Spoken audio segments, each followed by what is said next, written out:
Hello everyone, welcome back to TaragayeNicole. My name is Tara. If you're new, welcome. If you're not new, welcome back. Thanks so much for joining me. I truly do appreciate you. If you're not new, you're already part of the what? Grateful gang, gang, gang, grateful gang, gang, gang, gang, grateful gang, gang, gang, grateful gang, gang, gang, gang. And if you're not a part of the Grateful Gang, we'd love to have you. Just hit that subscribe button. Today is Thursday. I know y'all like, where you been, girl? Where you been, honey? Work. Phone was too full of videos I had to edit. That's where I've been. Today it is, you guys, it's 7:40, and I'm just getting home because I left work late. We had 2 interviews today, and then it just was a crazy day. And oh, but look, I went and got my eyebrows done.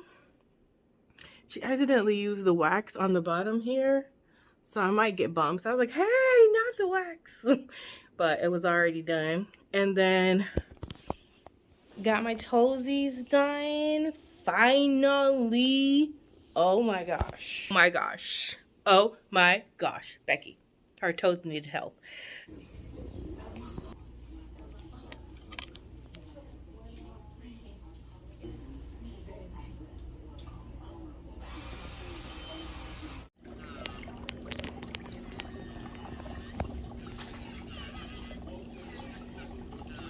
And y'all, I ate out again today because I need y'all help. Tell me some ways to make it back to my house and not eat out when I'm starving.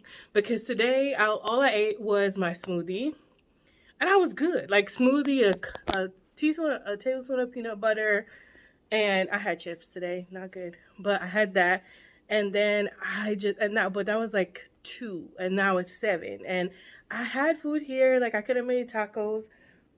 But when I was on the road, I was just like, I just want to go home and eat my food. So if you don't follow my daily eating vlogs, I'm just going to show you real quick what I got. Nothing too crazy. JJ fish and some french fries. Nothing of substance really. But I did have my smoothie earlier. See? It's all gone. And then after I bought the food, I was like, girl, drink your water. You could have made it home with your water. I'm almost done with that water. Still hungry. But I would have probably made it home had I started drinking the water and just headed here. But you know when you have food and you don't want to make the time to now make the things? It was one of those days. Anyway, honestly, it's so late. I just wanted to check in with you guys. But hopefully tomorrow goes better and we can do some stuff around the house. Like the dishes need to be put in the dishwasher. I need to run a cycle. There's a lot of things on the to-do list we need to do. Depends on what time I get home from work tomorrow. But tomorrow's Friday, the start of the weekend. God willing, we can get some things done. However, I did catch up on a few pages of my devotional that I was behind on. And there was one I felt like I really wanted to share with y'all. No Bible study story today. But I did want to share the one about the power of pleasantness. Disrespect. There are few things in this world as contagious as words. Rumors spread like wildfire, lies inflame deadly passions, and bitterness hardens the heart of both its speakers and hearers. On the other hand, encouragement cultivates the will, praise, establishes the praiseworthy, and truth always begets wisdom. Words can do great things. Speech is an awesome responsibility. It's hard to imagine that our casual comments can have eternal implications, but they can. God anoints them for blessing, and Satan uses them for cursing. Both blessings and curses have a dramatic impact on the heart and soul of human beings. They often dictate the direction we go forever. Why am I so close? That's why pleasant words are sweet and soothing. They have deep spiritual impact. They are not neutral claims or neutral people. They are vehicles for both the power of good and for the corruption of this world. They can be inspired by the Holy One and hijacked by the evil one. They matter a lot. I'm going to read you the very last paragraph, skip one. Indeed, Try this mental, in case anybody wants to try this. Try this mental exercise. Learn to consider each of your words as a powerful spark, a small investment in a vast future. See the implications beyond the moment. Discipline your mouth to be silent until you are sure your words are 1, consistent with Scripture, and 2, flavored with grace. That doesn't mean you'll never say anything harsh. Some situations beg for rebuke, but let your speech be redemptive. Most of all, let it point to God. And then I'll read you the scripture that aligns. It's Proverbs 16:24. Pleasant words are a honeycomb, sweet to the soul and healing to the bones. But that's all I wanted to share with you guys today. Just, watch your words. It actually made me want to go on like a silent sabbatical at work for a little bit, just being very quiet and listening and be careful what I say. But, yep, just wanted to share that. When I read it, I was like, that's so true. Just got to be careful what you say, and not only what you say, but what you think. All right, guys, have a good evening. I'll talk to you guys later. Don't want my fries to get cold. Bye. Good morning. Happy Friday. It's early. I'm actually about to make my right there. And I wanted to check on our flowers because I feel like I haven't watered them in 2 days. So I'm going to water the flowers and I'll let you guys see. We're going to see together how they doing. How you doing? How you doing? Wait a minute. Let me open the door. This is what almost perturbs me from going back there because you got to do a key to get out the door, which I'm very happy about for security purposes. But it's chilly, which I actually appreciate because I'm hot.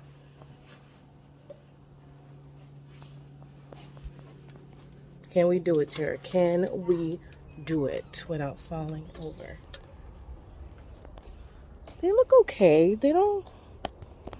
Did they get taller? Oh my, I think they did. But the one over there doesn't look so great. Oh. And they don't look dry. I don't know what happened. Alright, let me water them. Yeah, they look a little dry. Look, or, like something's happening to them. They don't look as pretty. But I don't think it was me unless I overwatered them. Because they already had water. I don't know. Anyway, they're not completely dead, so we'll see. Why, Tara, is your door open? Like, really? Oh, another thing is, can you hear the birds? Let me be quiet.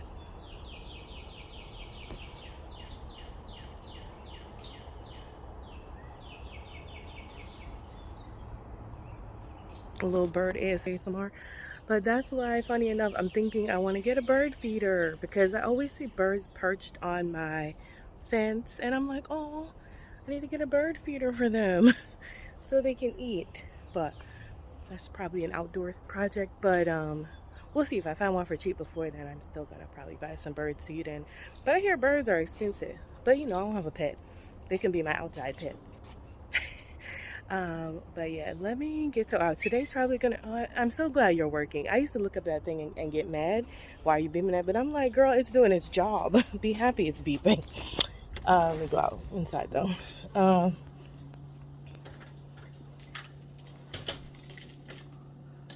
Close everything back up. But yeah, so I think today is gonna be like a thrifting day. Oh, dang, I'm down here. I'll show y'all later. There's a basket I found that I already had that I think we can use as a laundry basket. But I want to hear y'all's advice on that. Because I need to like show y'all and go over my little plan for the guest bedroom. I really want to throw some lamps because lamps are expensive. And I already spent a lot of money on the curtains and the wallpaper. And you guys, and so are sheets. I don't think I'm a thrifting sheets, but you guys know, like, I'm just trying to thrift something to reduce the price. Like, I feel like this bedroom makeover is almost like $500 to $600. That's probably not a lot to most people, but to me, that's a lot. Anyway, you guys, I will talk to you later. Let me make this smoothie and get on out of here. Hello everyone, look at this curtain.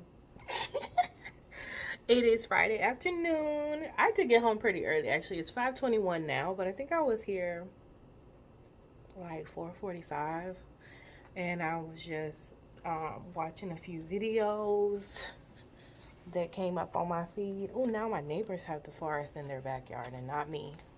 Sorry. And I was going to go thrifting. I remember telling y'all I wanted to go thrifting after work, which is what I wanted to do. But then my cousin had texted me earlier and said that he had made like rasta pasta and he was gonna bring me some. So I'm about to call him and make sure he's coming, because if I'm skipping thrifting and he don't bring my pasta, I'm not even saying it like that, Lord, because he don't have to bring me no pasta.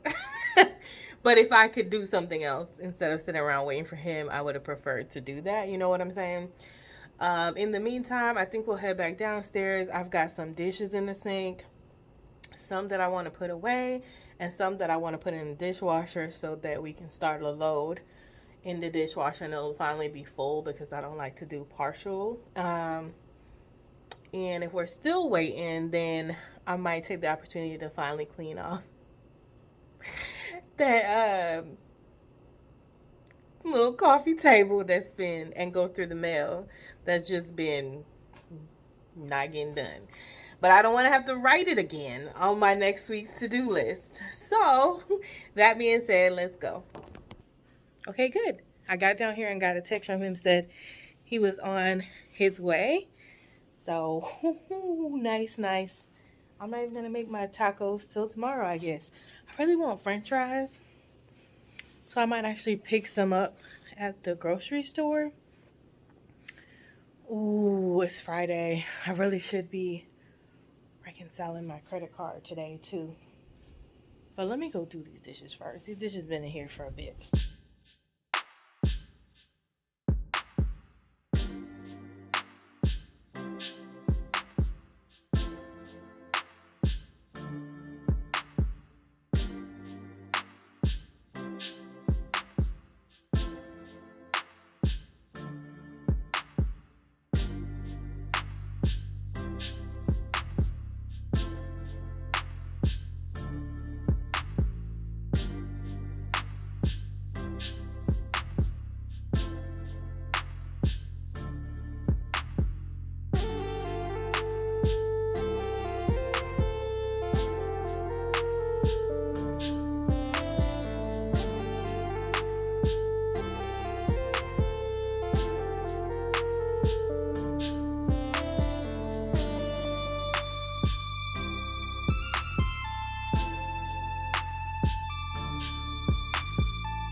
Since I always have to go to the laundry room for garbage bags, I just realized because I cleaned out underneath the sink, this might be a better place for it. Right there. Y'all know how long I've had this thing? Since when I moved here. And there's still so many bags in there. I love it. If you use garbage bags, please don't waste your money buying them at like Walmart and stuff. Find a friend. Find somebody who's got like a Sam's or a Costco club membership. It pays to pay for them. It was like, I want to say they were like maybe $12 to $15, and I've had them over a year. At least I don't use garbage bags like that, but I promise you, one of the best buys. All right, so I'm about to, while I'm still waiting for I love this little kimono. While I'm still waiting for my cousin to get here and I'm getting hungry, I've started to pile up my papers here that I want to declutter, and then I'm going to take all this stuff off that table and put it on the chair next to me. But first, I know what time it is. It's time for my devotional for today, and then I'm going to read some of the Bible, and we'll see where we're at. Yes, and yeah, I got to respond to one of my peeps about something she asked me. So I will talk to y'all later. Okay, so today's devotional was called Do the Word. And the scripture that was referenced was James 1:22. It says, do not merely listen to the word and so deceive yourself. do what it says. And I'll read you the parts that I highlighted. So I'm highlighting certain things and just reading the parts that stood out to me. And then on the side, the Venerable Betty, I guess is a person, Bede, B-E-D-E, said, faith without works cannot please, nor can good works without faith. Who sees the behavior of Christians? First of all, God. God is interested in the motivations that guide our decisions and the thoughts that fill our minds. His desire, expressed repeatedly through Scripture, is for people who will do something about what they know. A brother or sister in need may need to hear a kind reminder of the love of God, but he or she may need a visual illustration of it more desperately. Faith that says only, God bless you, I wish you well, grieves the heart of God, as James implies later in chapter 2, verse 16. It accomplishes nothing that God can use. It must result in action, whether it's prayer, in something. Otherwise, it is wasted faith. When Jesus told his disciples that the world would know them by their love for one another, it was not a sentiment hidden deep within. He called for acts of love. Faith, love, hope, and every other spiritual virtue remain invisible to the lost world until we act accordingly to our beliefs. And then there's a section in the bottom where it tells you what to do indeed, like in your everyday life. So it says, listening to the world is immensely profitable, not the world. Listening to the word is immensely profitable, but it can be dangerously deceptive as well. When you hear the word, mull it over and let it become a part of your thinking. We often make the mistake of believing it has become a part of our lives. That's an illusion. The word is only ours when we have acted on it. It is only effective when we're allowed God to move it from our minds into our hearts and then outward into our actions. Anything else will lull us into a false sense of security. Do not be deceived. Do what it says. And y'all, that is definitely easier said than done, but can be done. Because basically the world, to me right now, I'm still reading clearly, the word just asks you to love one another as you love yourself. So if anything indeed that you're doing that you can do for yourself, would want done for yourself, then you should be doing that for your brother, which everybody at this point is your brother or your sister. Okay, Bible time. I didn't read it yet, so I'll be back.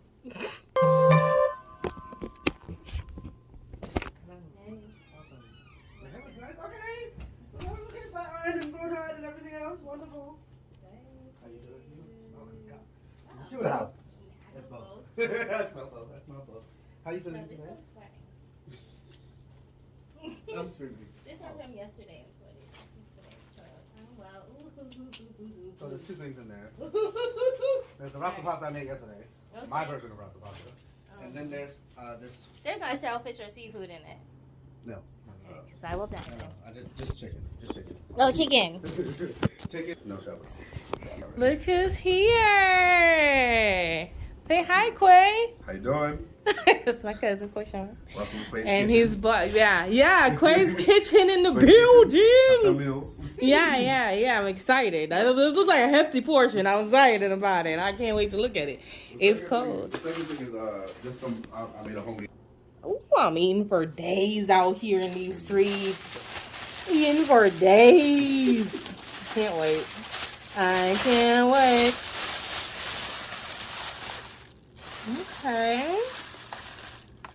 Okay. So this is the fried rice. Mm-hmm. We have to do a sniff test. Sniff test. Okay, we got the fried rice. It smells good, y'all. I'm not, honestly, the boy be cooking, okay? He be throwing down. So I'm expecting no slouch of a meal here. Bruh, you bought it in the official tissue. Like, nah, he ain't got no glassware. That's what it is. I'm just kidding. This is beautifully packaged, my friend. Remember that. I'd like to not have sparks.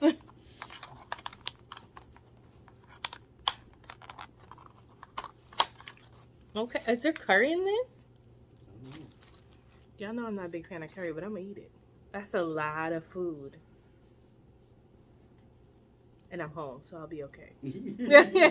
That looks good. That looked like curry pasta.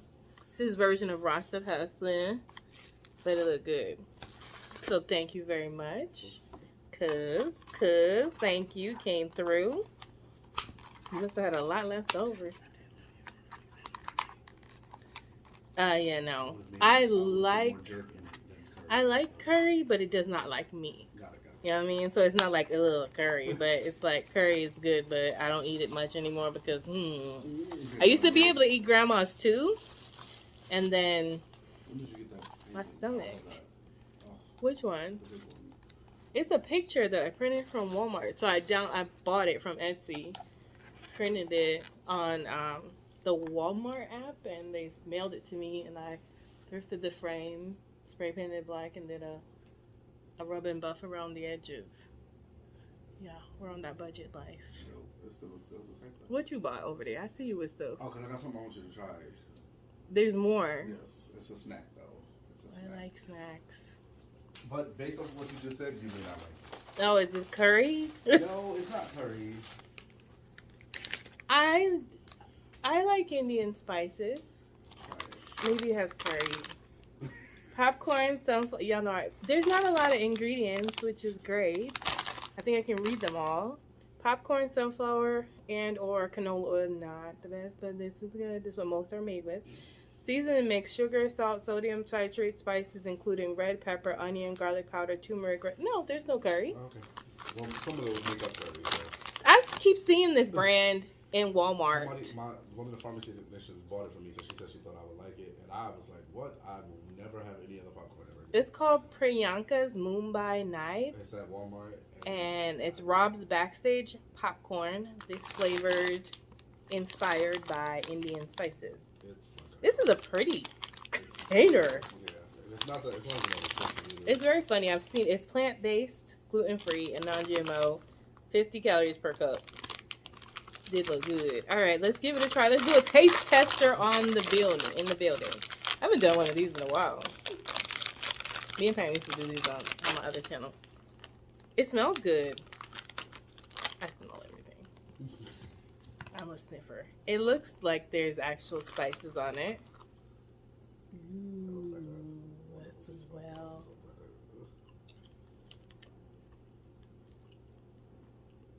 That's good. It hit the It's spot. very well seasoned. Like now, I want to season my popcorn like this every time I eat it.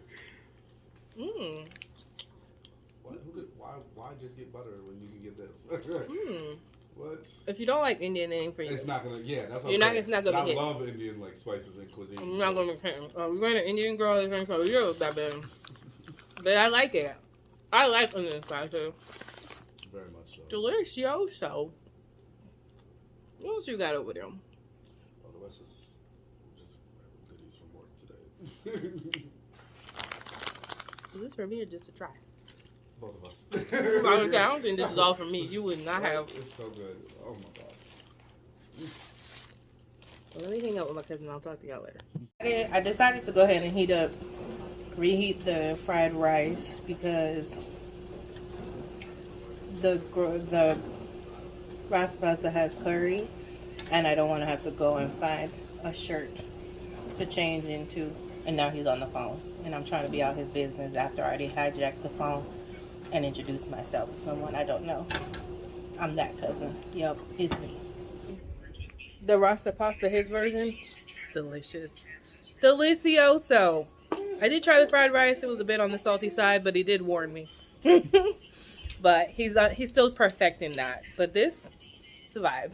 I'm going to enjoy that and try not to get it all over my shirt. Hey, my cousin is gone. Boo. He was really tired. I wanted him to sit around and watch movies with me. But he was tired. I'm actually heating up the rest of that pasta because it was delicious.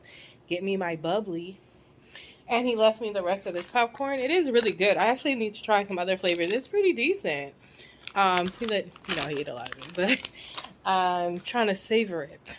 I still had to go back to reading my Bible because he came before I started my Bible stories. So if there's a good Bible story, I'll tell y'all. Wow, Joseph's father's death was no small deal because it was Joseph's father, and they embalmed him. Embalming took 40 days to embalm. So, and then they mourned for 70 days. I wonder what their mourning process was like. Like, Google, what did the Egyptian mourning process, what was that like? Were there like things you couldn't do, things you could do? I can't wait to get into like the studying. Like, so when I start like studying things like that, I would take a verse like that, Google and research like what that process was like. That's crazy.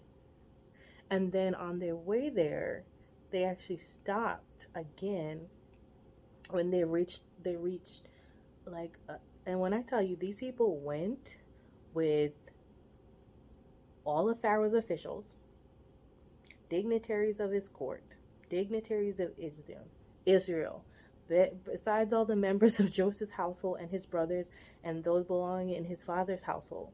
Only the children and the flocks or herds were left in Goshen. Chariots and horsemen also went with him. It was a very large company. It was like a to-do. And then when they reached the threshing floor of Atad near the Jordan, they lamented loudly and bitterly. I'm sure they're weeping and crying. And there Joseph observed another 7-day period of mourning for his father. Wow. Wow.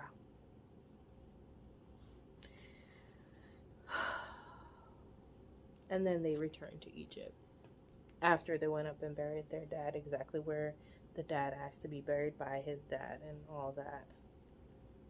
Okay, so this is the end of Genesis. I've got 2 chapters left, and we're going to read it together, and then we're done with Bible time, and Exodus starts soon. I'm not going to start Exodus because I want to start Exodus with a fresh brain and start at 8 o'clock. So this part is after they buried their father. I thought this happened differently, so let me read you exactly what happened. When Joseph's brothers saw that their father was dead, they said, "What if Joseph holds a grudge against us and pays us back for all the wrong things we did?" So they sent word to Joseph. Now, did they make this up? I think they made this up. Y'all still have not gotten it. You need to chill out. So they sent word to Joseph saying, "Your father left these instructions before he died." When did he leave these instructions? "This is what you are to say to Joseph. I ask you to forgive your brothers the sins and the wrongs they committed in treating you so badly. Now, please forgive the sins of the servants of the God of your father." When their message came to him, Joseph wept. I feel like that message was a lie. I don't think their father said any of that, but I guess they figured if they said his dad said it, he would take it better, or he would accept it rather than it coming directly from them. But I don't think they'd realize who Joseph had become. I don't think Joseph was this person they thought he was anymore. And I feel like they could have just told him the truth and he still would have just been happy. But his brothers then came and threw themselves down before him. "We are your slaves," they said. But Joseph said to them, "Don't be afraid. Am I in the place of God? You intended to harm me, but God intended it for good." That makes me want to cry. "To accomplish what is now being done, the saving of many lives. So then, don't be afraid. I will provide for you and your children." And he reassured them and spoke kindly to them. For him to have gone through all that he went through, like, y'all, they sold him. Then he was under Potiphar's command, and then the Potiphar's wife lied on him. That ended up in jail for over 2 years, and then he helped people and they forgot about him. And then they finally remembered him, and he was able to help the Pharaoh, and then he had like a good life. And then he lost his dad. Like, he's been through so much and basically lost his whole family in the process. And for him to say, "Don't be afraid, am I in the place of God? You intended to harm me, but God intended it for good." Which I think in the King James Version is something like, "What you intended for harm, God made for my good," or something like that. It's said a little different there, but it's the same thing. Basically saying, if you had not done all these things that you did to me, I would not be where I am now, and I wouldn't be able to bury my dad or help you guys out. That's such a God thing to say, like such a heart posture of God, because I don't know that I could be hurt and be doing all that yet and being like, yeah, we're good. I love you. What you did was meant for my good. Bro, he was ahead of his time. And then the last thing is for the death of Joseph. Joseph stayed in Egypt along with all his family's. Joseph stayed in Egypt along with all his father's family. He lived 110 years and saw the third generation of Ephraim's children. Now that's one of his sons. Also the children of Machir, son of Manasseh, were placed at birth on Joseph's knee. That's his other son, Manasseh. Then Joseph said to his brothers, I am about to die, but God will surely come to your aid and take you up out of this land to the land he promised an oath to Abraham, Isaac, and Jacob. And Joseph made the Israelites swear an oath and said, God will surely come to your aid, and they must carry my bones up from this place. So Joseph died at the age of 110, and after they embalmed him, he was placed in a coffin in Egypt. And then we're done with Genesis, you guys. We are done with Genesis.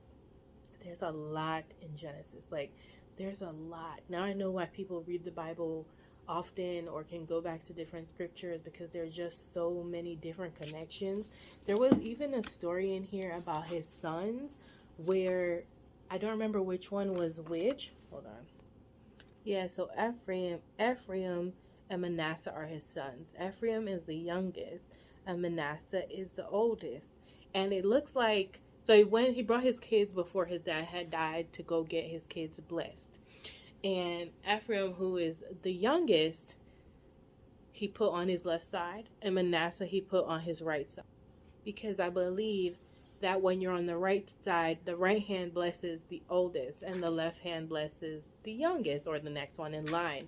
So he held them that way. And when Jacob went to bless them, he did this. Like, so he started blessing the youngest with the first blessing, and the oldest with the last blessing, like the last of the blessing. And Joseph had gotten upset with his dad, and he tried to move his hand because he was like, maybe he can't see. No, here's the oldest. Put your right hand on the oldest. And he's like, no, I have it perfectly right. And it said, but his father refused and said, I know, my son, I know. He too will become a people, and he too will become great. Nevertheless, his younger brother will be greater than he, and his descendants will become a group nation. He blessed them that day and said, in your name will Israel pronounce this blessing. May God make you like Ephraim and Manasseh. Again, he said Ephraim. I don't know. And Manasseh, he didn't say it the other way around, because he put Manasseh, who was the oldest, again at the end, and Ephraim, who was the youngest, in the beginning. But that is the end of Genesis. Genesis streets were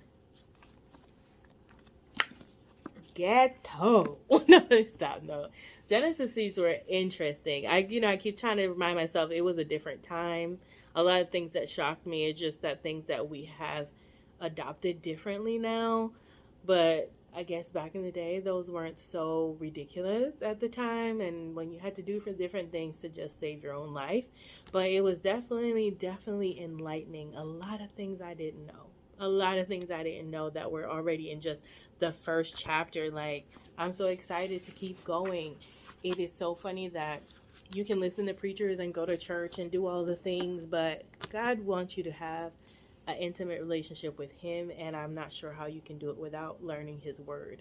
So I'm so excited that I was led to start reading the Bible on my own and not just relying on people to teach me parts of the Bible that they've read, which I appreciate the breakdown, because sometimes I don't understand what it's talking about. and the breakdown in their understanding that the God has given them. But in overall, I need to know all the things too. Like, even if I don't understand all the things, I can pray for understanding, and slowly it will come. But that was Genesis, y'all. Let me know. I know some of y'all are definitely in the comments saying you're enjoying the Bible stories, and the Bible talk. And I know that it's becoming a big part of these vlogs. So I hope you don't mind it. I enjoy doing it because I feel like reading it and then speaking it actually helps me remember a lot of this stuff as well. All right, guys, have a great evening. It's already 8, so I don't think I'm going to do my reconciliation, but it will get done by this weekend. Bye. Good morning, good people. It is Saturday. It's early. I'm just really getting up. It's 8:10 a.m. and I'm going to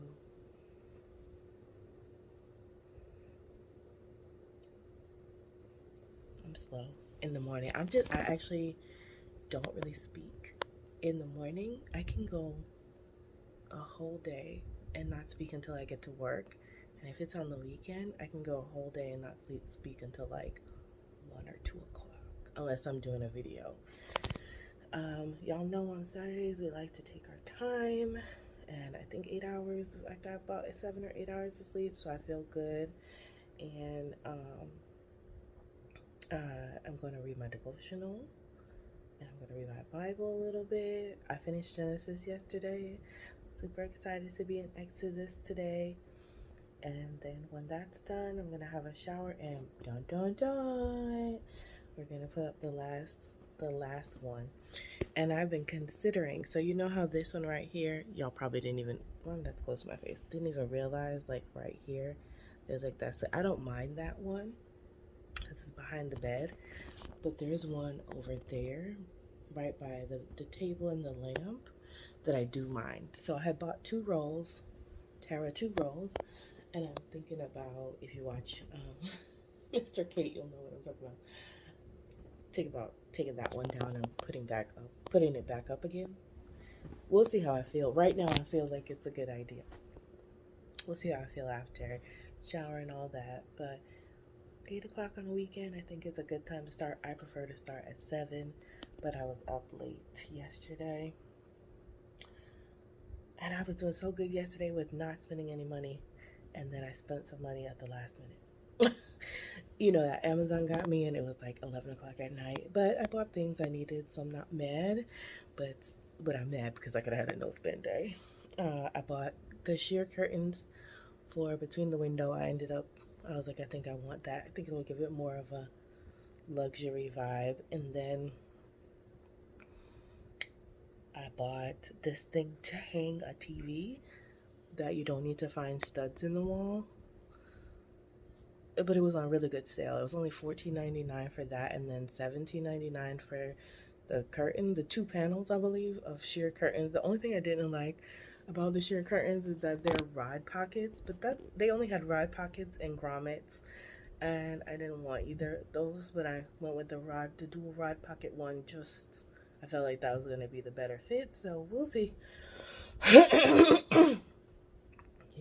my throat said that's enough talking. So let me go do my devotional and Bible, and I'll check in with you guys later. Hope you guys are having a great Saturday, or a great day whenever you see this. All right, y'all. So let me tell y'all about the devotional. I'm not going to do the Bible story today because I know I can get off on a tangent, and some people actually want to see me do stuff on these vlogs. So I'm going to read this one because this one like snatched my edges and choked me up, and God was like, I felt him just convicting me on this one. This is something for me that I am really working through. And in my mind, being a budgeter person, I want to say to you that we budget to like have control of our money and know where our money is going and feeling good about knowing what we're doing with our money. But I think I have also taken on the personality of, yes, that's what I'm doing, but I'm wondering if sometimes I'm putting money as my idol, like, oh, I shouldn't spend it because it's the thing that needs to save me. I should not do something with I can't do something else with it because it's what needs to save. It's what I'm using to save me. It's what I planned on. I hope it's making sense. I know what it means to me. I'm sure that's not what it means to everybody else. Other people, are fine with it. And I think it hits me this way because I think I know that it doesn't say anywhere in the New Testament that we need to tithe or anything, but I feel like every time I read something about tithe, God is like, mm-hmm. Or the Holy Spirit's like, mm-hmm. Oh, why don't you tithe then, ma'am? And I do like giving in general, but I mean like lately. But I honestly thought about it, and I promise you, like when I started, actually just put that together.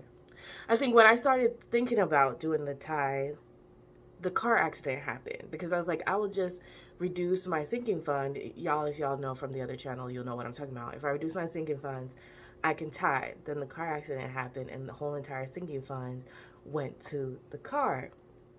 And honestly, right now, I don't feel like I can tithe. But I'm going to read you what this said. And I was like, God, you ain't got to be doing me like that. Okay? So this one is called An Hour of Need.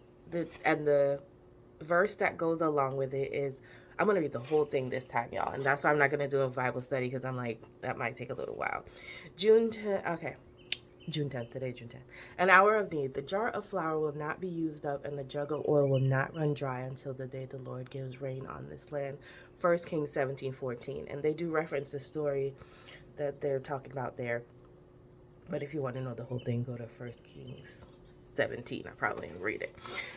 June 10th. You will never need more than God can supply. That's a quote by J.I. Packer. Okay. In word, a drought, that's what it says. In the word, a drought had made food scarce in Israel. Elijah the prophet had been fed by ravens, but God had a new command. Go to a widow in Zarephath. She would supply the need. Elijah did, and though the woman was preparing to die of hunger, God miraculously provided enough for her son, and the prophet. Why am I going to cry? Have you ever wondered why God told the prophet to go to a woman who had nothing? She was no source of great wealth, no prominent benefactor. She was about to make her last meal so that she and her son could die. But God's providence comes in barren places, and the woman learned a valuable principle. Obey God first, even when he asks, what is wrong with me? I think when I read it to myself, like in my brain. And when I read things out loud, sometimes I just want to cry. I don't know what. I need to be able to read this through tears, though. Come on. But God's providence comes in barren places. And the woman learned a valuable principle. Obey God first, even when he asks for your last meal. Then your supply is up to him. Can you imagine giving your last dollar to a ministry while your stomach gnaws at you for attention? That is exactly what God ordered. The deep principle of providence or providence kicked in only after we've demonstrated a greater desire to invest in obedience than to invest in ourselves. I think like that was the line that hit me, and I was like, really? No one ever received the blessing of God by desperately hanging on to his last dime. The greatest inflow of providence comes when we determine that nothing will hinder our outflow. God is looking for those who will do what he says before fulfilling their own desperate needs. Just as the widow of Zarephath gave Elijah what she thought might be her last meal. Indeed, and so this is the second portion where it's like, indeed, like what you should try to do in the world. At what point do we have so little that we stop giving to God? That is the point where God will demonstrate the futility of your plans. Not because he enjoys frustrating us, but because he has greater plans for his people than their self-preserving instincts will allow. The miraculous flow of his providence is only miraculous to us when it seems unlikely. Our hour of greatest need is our hour of greatest supply. A Phoenician widow, maybe that's where she was from. A Phoenician widow survives a famine on that principle. So can you. And that's that. And that's that. And it made me cry. And literally just made me cry. Like, I felt it before, but it just really made me cry when I read it out loud. There really is something different about reading things out loud. So when I share things out loud with you guys, it really does help me, and I mean that. But I'm done because I didn't expect to cry. And I gotta go read my Bible. I'm not gonna come back. Well, unless the river story is really outrageous. But I think I'll be okay. I'm gonna read 1 or 2 chapters in Exodus, then hit the shower. But Lord, to be honest, I really don't know how I'm supposed to tithe on my budget. So I'm going to reach out to y'all beautiful people out there who do tithe, like Tasha, and I think Brittany doesn't really do budgeting anymore. I think Paula tithes. A few of you tithe, but you don't even show it. But a few of you tithe. Let me know how you're doing it.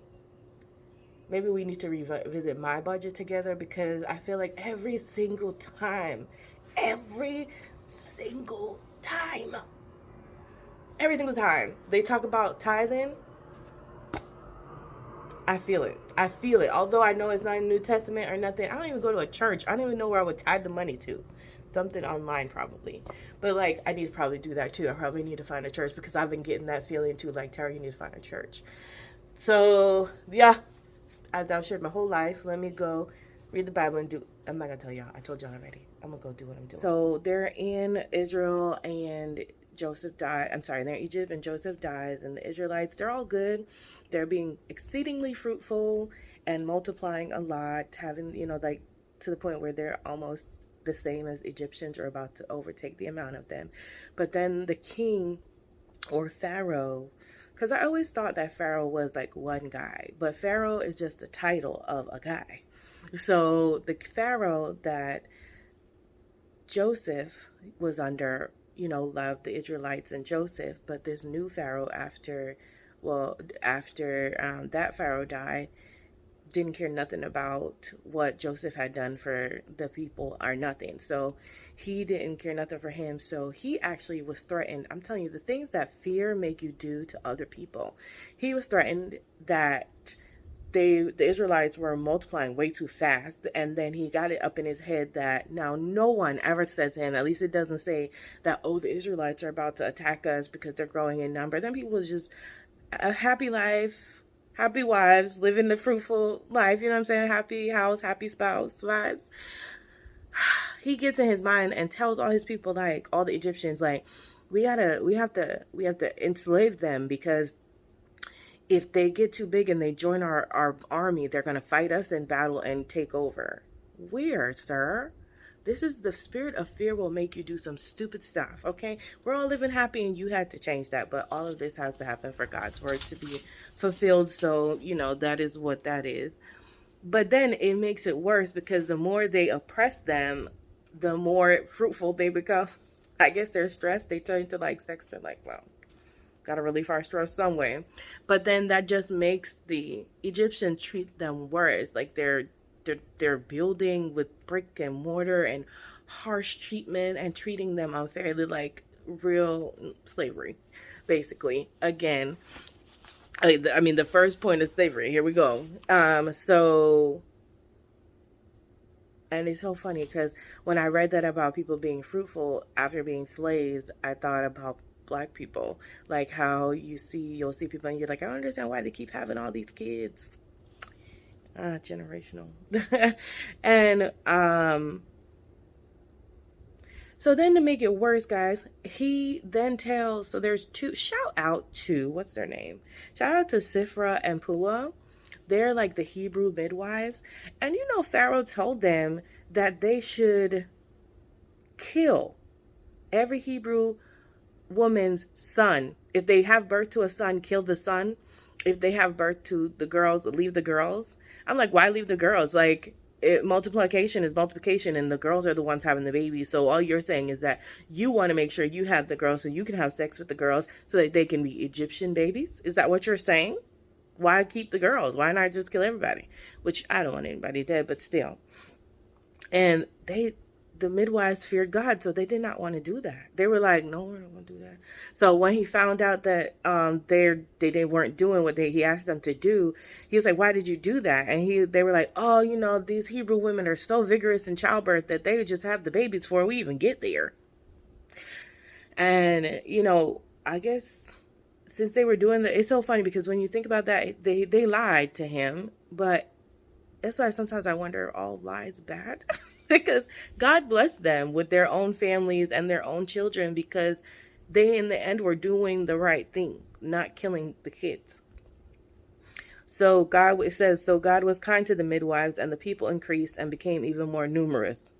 Just what he didn't want. Not God, but, the Pharaoh. And because the midwives feared God, he gave them families of their own. But then the Pharaoh gave this order to all his people. Now, when he says his people, I don't know if he meant all the Egyptians or all the Hebrews, because I don't think he's going to tell the Hebrews to do it. He's going to look at them like, what? To all his people, every Hebrew boy that is born you must throw in the Nile, but let every girl live. What's up with that? Why all the girls get to live? I mean, gracious God, I'm a girl, but thank you. But wow. Why did the boys have... I feel like boys have always had a hard life. Like, I feel like in generation, even in Exodus, men have been oppressed the most. I don't know why. Maybe because they're stronger and they know if they have men to protect. This is why... Oh, that's just Holy Spirit. I think this is why... Because obviously, I don't know. I'm not this smart. I sometimes think the Holy Spirit be dropping gems. This is why I feel like men are so important to a household, and they knew it back then. Without a man's presence, something is missing. Something is missing. So please, all the kingdom men and spouses, please do the right thing and grow up your boys to do the right thing, because I am proud of our single moms and the ones that have to do it on their own. But there's something about having a kingdom spouse or a male in the household, that makes a difference, to the point where the devil is always trying to find a way to kill them off. But that's all I'm about to say about that, y'all. There's another story, and here comes Moses, clearly with the babies in the Nile. But I am not reading that far today. I am going to get myself together. It is 8:43, and I think I'm going to take the next 15 minutes to pray. If God can tell me how I'm going to be able to tithe, that would be amazing. I'm asking. So y'all have a good day. I'll tell y'all later. Hey, I'm back with my 2 rolls, and it's 9:44. Showered, devotional, prayer, Bible stories. Yeah. We're ready for the day. Praise and worship. We're ready for the day. Okay, let's go. So, me and this wallpaper again. We're almost done with this room. I'm so excited. I'm so excited. At least I don't have to move the bed this time. So, I don't know if I'm going to get all that on video. But when I start putting up the panel, we'll see.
I am happy to report the panel is up and I trimmed off the sides and it looks great. I'm happy about it. No gaps. So the person that I am right now, because I have the extra roll, I really want to take the blow dryer and take down this panel and try to repanel it because it's got this gap that's really bugging me. So I think it's so weird. This pattern looks different in person, but that's what it looks like in person. I love the colors, but you can see this gap right there. And as much trouble as that gave me to put up, I think I'm going to, I love it. It looks so pretty to me. I'm going to take it down and use the extra one over there and put up. Ooh-wee.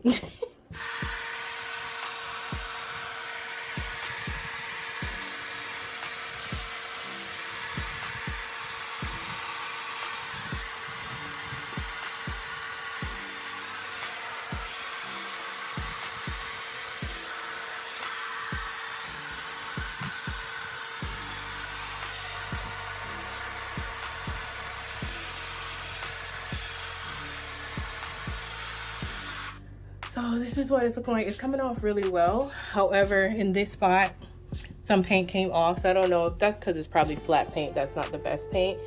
I'm a little worried about taking those parts off. That's why I kind of left them there because there's a little overlap there. So I don't want to mess up the other panel. So I'm going to take my time with that. But it's coming off pretty easily. I am so excited, y'all. We finally have a completed wall. Look at that. Let me give y'all a better shot. I did it. We did it. We did it.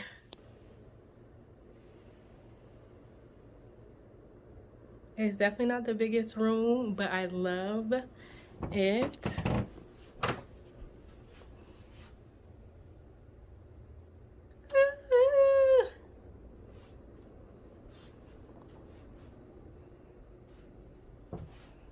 So excited. But oh, another thing I think I'm gonna do, because I have some extra like wallpaper from the bottoms, is pictures in here. I'm going to peel and stick in the leftover little rolls, a little bit of wallpaper in them. So it's like a little touch when you open the drawer. I'm probably going to peel and stick it down and then use the X-Acto knife to get a more precise cut. So it doesn't look like the ones in the bedroom. We live and we learn. And I'm gonna take both drawers out like this. I'm appreciative that they come right out. So yay! Good. But yeah, let me do that and then we can move on from this room for the day.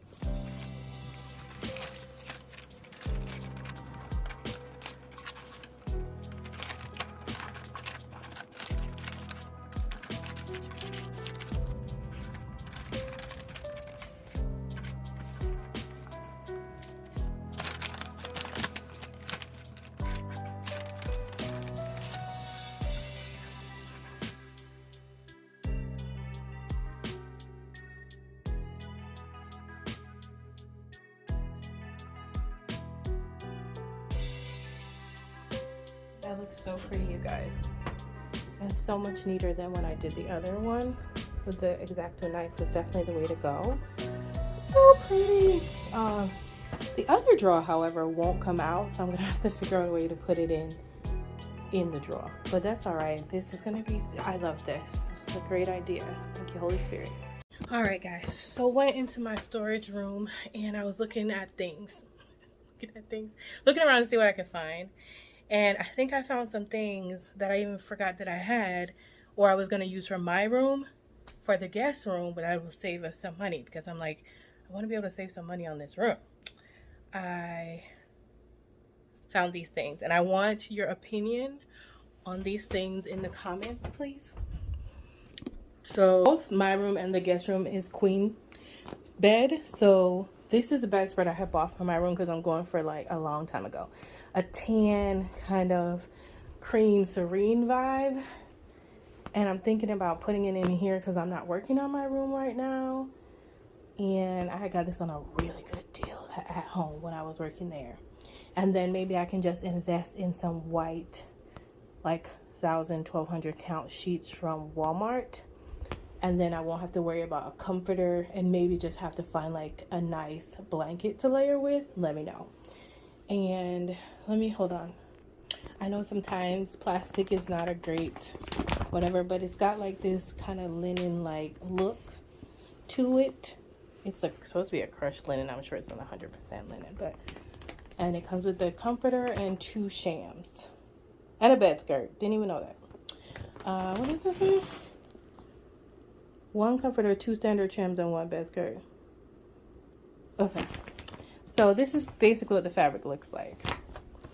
Let me know. Y'all think it would look well? I think that it's gonna look nice. Like, there's the wallpaper. I really want to, like, I don't know what material this is, but I wish I could make it like a tan. Like, I wonder if I can paint over this in like a lighter, I want it to have the same kind of finish, but like in a lighter finish. I might have to do some research because I'm not trying to mess up the whole bed, and I really only want to do the headboard. I thought about covering it, but I don't know. So then I found this. I had bought this a while ago, and it was supposed to be for the living room for like pillows and blankets during the warmer weather. But now I was thinking, because I wanted to get a laundry basket, I'm thinking it might be a good option for a laundry basket because they're only here for a week, and they'll probably wash while they're here. You can see the little bubbles from my pillows downstairs. But what do y'all think? It's a little on the shorter side, but I think it can work and save us some money on buying a laundry basket. Like, it's just going to probably be in the cupboard, like that in the cupboard, because we don't have any floor space really to waste out here. But let me know. I think it can work. I think it can work as a laundry basket. And it has the handle, so it gives a little height. Then I forgot about these. I had ordered some Beckham pillows for myself for my room, and they're queen. So I was like, there's a set of 2, so maybe I'll just buy 2 more pillows and save myself from buying 4. And then when I'm doing my room, I'm gonna have to really buy some stuff. Now this is the old TV from the, bring it in. This is the old TV from the living room, which is still good. It's still great. Only has that little thing, but nobody really, you know. So I want to hang it on the wall, so I have to figure out how to take this part off. But my idea was to hang it over there because the walkway here is so slim that I'm afraid if I put the TV up, people are gonna have to not be able to walk away. But maybe they'll be okay. Maybe they'll be okay, because I think it will look best on this wall. And that's why I bought that thing, this thing from Amazon, the thing from Amazon where I don't need to find a stud. So you guys let me know what you guys think. Where should I put the TV? Do you think that can work as a basket? Do you think that sheet set? I think the sheet set will look nice in here. Let me know if I should keep looking for a sheet set, because I know because the wallpaper is so busy, I don't want to do anything that's busy on the bed. I just want either all white, hotel luxury type vibe, or a nice cream with white sheets. And then I need to buy some more pillows. And then, okay, and let me go downstairs and show you guys my vision board for this room so you can see what I was talking about and the things I was planning on buying, but I'm trying to save some money on. All right, guys, we made it downstairs. So I'm going to turn you all to the camera so you can see the plan for the room.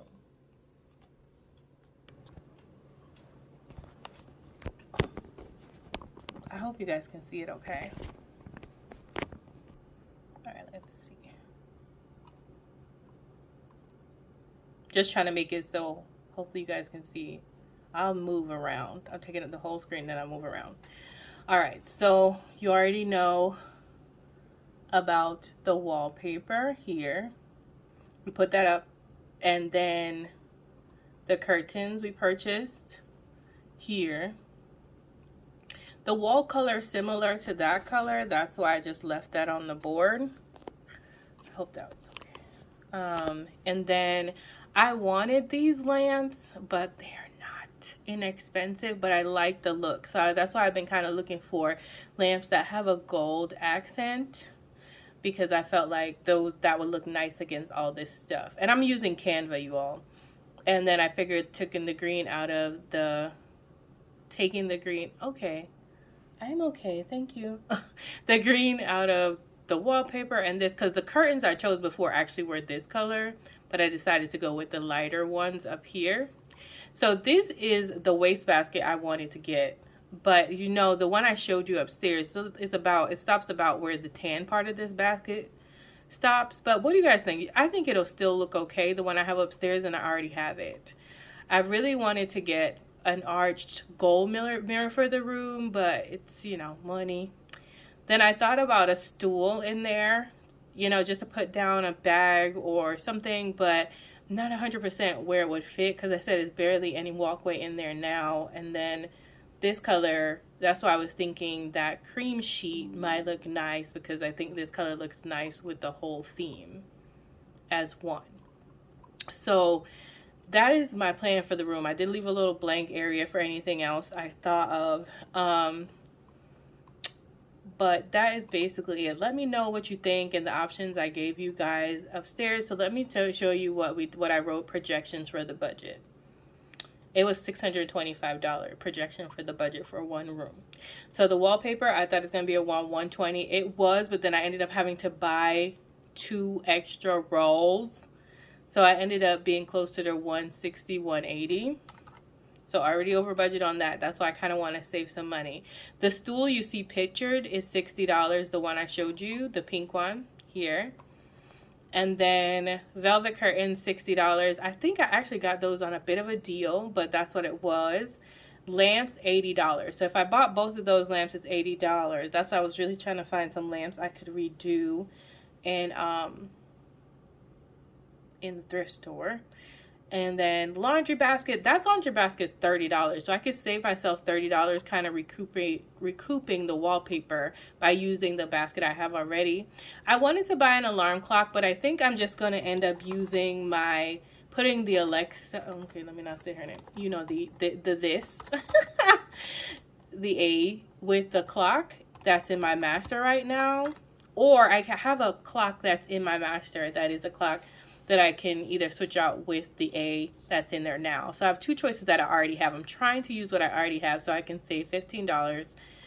I wanted to purchase a luggage rack, but I might not. That's $50. Arched mirror is $110. So to save some money, I'm thinking about the silver mirror that is in the room already. I'm thinking about just taking it, rubbing, buffing it with the gold that I already have, and just hanging it on the wall. And that way, that would be a big savings instead of buying a new mirror. And then bed sheets and stuff, as you guys see, I was saying it was going to be $100, but it might be more than that, because a comforter set on its own plus let's say some sheets is probably closer to $160. So $100, but if I can not buy the comforter and use the one I already have and just purchase some sheets, we can be down to $60. Yeah. And so if we recalculate everything, let's say I spend $60 on the sheets, skip the arch mirror and just do a to-do and do maybe the luggage rack, save on the clock, save on the laundry basket. I don't know. Let's say I spend about $50 on lamps instead. The curtains, skip the stool possibly, or figure out another thing, and let's say we spent $180. We'd be down to a $400 budget, which to me right now would be better. So that is kind of what my thoughts are on this whole thing. Let me know down in the comments what you think about the setup that I put together, or my vision board, the budget. If you have any ideas, let your girl know. Let me know what you think about the substitutes that I'm thinking of doing. If you think they'll work, I think they'll be okay. I'm going to go back out to thrift stores today and be very, very, very, very, very particular about looking for lamps and any other thing that I actually need, but not buying anything else, because then we're just going over budget buying things at thrift stores, you know, random thrift store finds, which I love, but it's not helping our budget. So that is where we're at, and yeah, can't wait to do this with the dining room, but we need to finish the guest room because Once the guest room, the guest bathroom are all done, I will feel much better about where we are. All right, guys. What am I about to do? Maybe I'll head to a thrift store now. It's 12:22. I need to drink some more water, and I might go check out that thrift store that I really liked, and also the thrift store by me, because I can. Let me think about that. No, they're actually in opposite directions. Yeah, but I can still do it.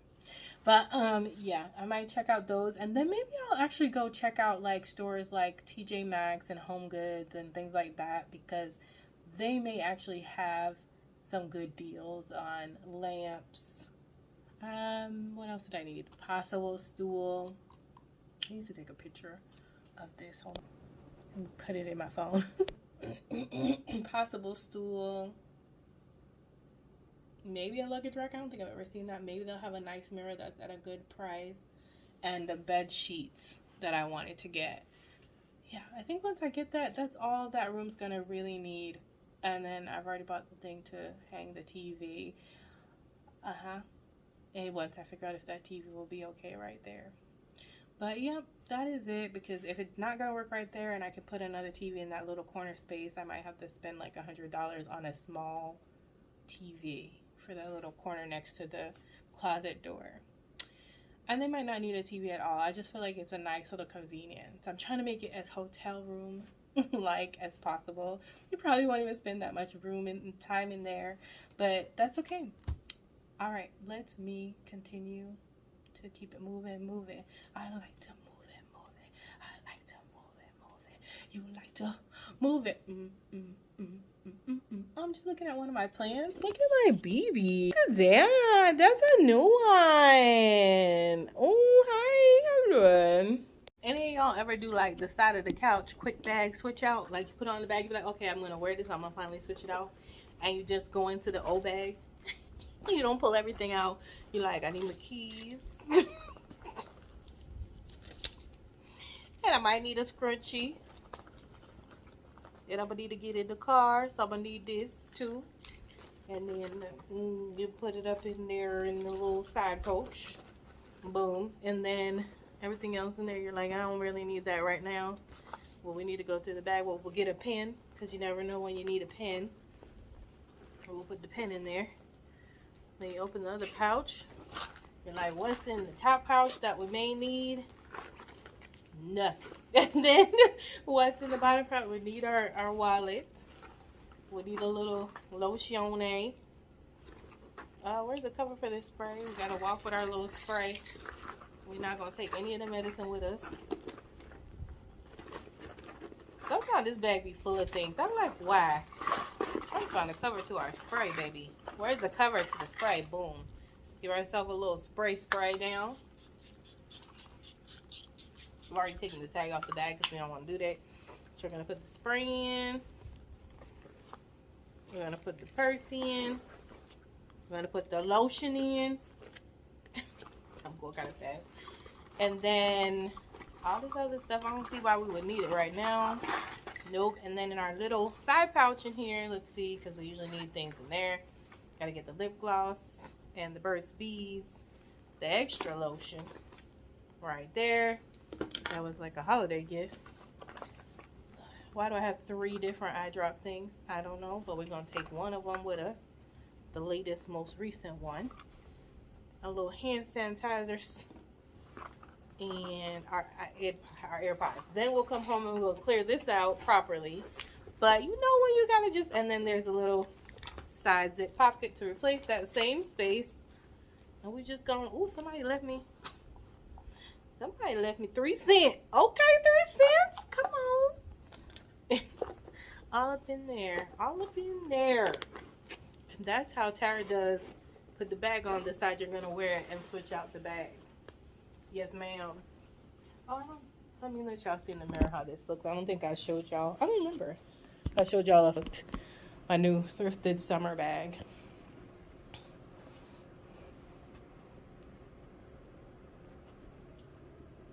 It's a good length. That's what I'm talking about. Big booby friendly. Big booby friendly. Yes, thank you. Yes, thank you very much. Anyway, Let me get out this house. We have arrived at the nice one that I found. Give me a cart from out here because there's a lot of people in the parking lot right now. And then I'll put the cart started.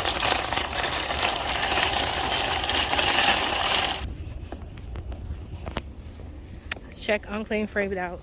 I'd buy any lamps, but my mirror finished it again. And I don't even know where that mirror's gonna go. And I bought the weirdest thing. I won't even tell y'all.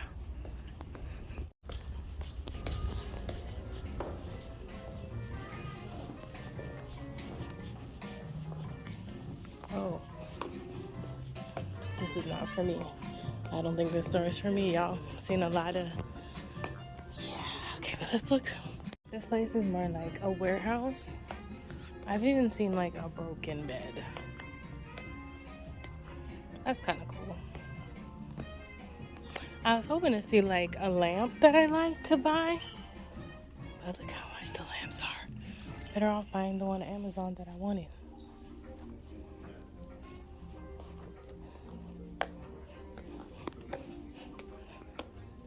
Okay. Actually really nice. It was underneath this one, and y'all know I love an arch, and it's heavy. But there's like no prices on these things, so I have no idea what they are. I'm sure it's probably still like a good $50. But I do like that. That's one thing I would have considered buying if it was like a good price. This one is very me, but $4.29, baby. $4.29. It's beautiful though. Very much me. Okay, y'all, so that mirror actually wasn't that unreasonable when I got the guy back there, and it was like a solid cherry wood arched mirror. Only thing is, like, when there's real wood, I feel so bad. Like, I feel bad painting it because I would have wanted to put it in the dining room on one of the walls as like an arch mirror, but he said $20, but I didn't have cash. He was like, if you have $20 cash, I'll give it to you now and someone will put it in your car for you. He's like, if you charge, it's gonna be $25 because we got fees or whatever, but still not a bad choice. I'm really considering, like, it was a heavy duty good mirror. Considering gonna get $20 and I'm gonna get it. But we'll see. I'm gonna go head over to, there's a Lowe's, but it's a Lowe's outlet, so I didn't even know that was a thing. So I'm gonna go over to Lowe's outlet and see what they got going on in there. But I've already spent, what, $27 and some change in the Goodwill, so I'm really trying to be particular about what else I spend.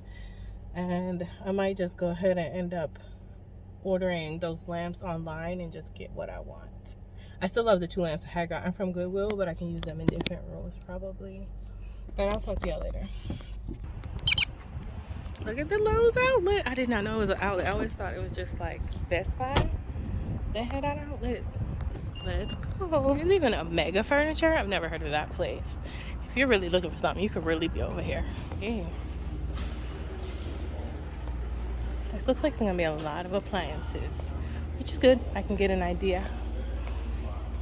Let's look at fridges.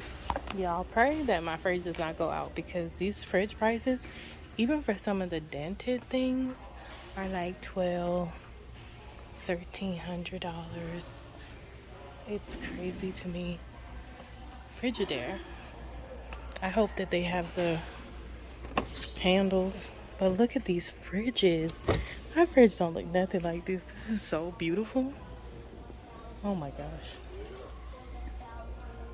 They don't have crisper seal drawers. Like, what is that? This is like it's missing some though. Water, ice, I don't got all that. And this one, the door doesn't seem to close right. I can't get to the door. Okay. That's a deep freezer. A lot of things are wrong with it, and it's still $1,500. Well, at least the electric stoves aren't too bad. This one's stainless steel, and it's $5.50 half off. I can't see anything really wrong with it. I don't want another one with coils. No. $700. This one is really pretty. it's $17.49. I would like the one that's $17.49, but it's nice. It's nice. Look at that. It's even blue in the inside. Y'all, I'm telling you, your girl has expensive taste. So it says the love seat and the coffee table are sold together. I'm not in love with the coffee table, but that love seat is really cute. And it's only $361. It's not bad. Seems a little low though to ground. That is outdoor furniture. Child, I was coming to see how much dishwashers were, but most of them are sold. That one's dented and it's $840. Say what? I think the ones with names on them are sold. I'm so tired.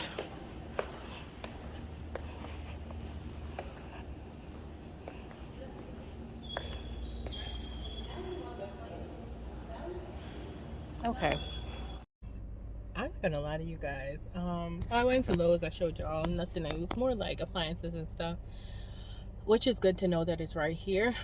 But I'm not gonna lie, Amazon makes it really hard to want to go to places like Ross and Home Goods and TJ Maxx. Well, I still love Home Goods and TJ Maxx, Shoppers World, because I literally looking across the street. I don't think y'all can see it. There is a Ross, there's a Shoppers World, and probably other things in that plaza. And I'm sitting right here in this Lowe's outlet like, do I really want to go over there? Do I really want to go over there right now and look? I haven't bought anything else at the Goodwill, so I'm pretty proud of myself. So I'm trying to be very particular about what I pick up, although I didn't need that mirror. The other thing I bought, it's going to be interesting. I'm not 100% sure if it's even going to work in this space, but I felt like at the price, I couldn't leave it there. It can be used somewhere. It's got to be able to be used somewhere. You know what I'm saying? And it's a neutral color, so it should be fine. Let me see if I can get across the street here. If I can do it easy across the street, I might go over there and see what they got going on. I thought about getting this one because it's a queen and it's only $19.99, and it's like a smart comfort, moisture wicking cooling comfort. But it's polyester, and I kind of wanted to get a cotton sheet set, and I think a lot of these are inexpensive because they are polyester. Another thing to look for are pillows. There's so many different kinds. It's crazy. Look, this is in the laundry basket section. That's short too. So maybe my little short basket is good.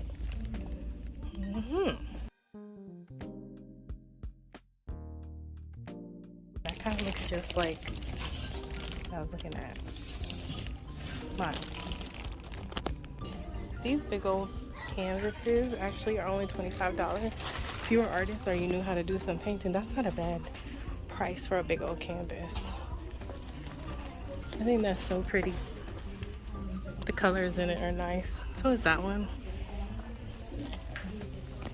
If you love the nightmare, oh my gosh, I love this. It's beautiful. I swear that I'm recording and then I'm not. It's nice. Love that right there. Love this, but this is $30. Should probably look nice in a bathroom or in a small corner, or in that corner in the laundry room. This is also very cute.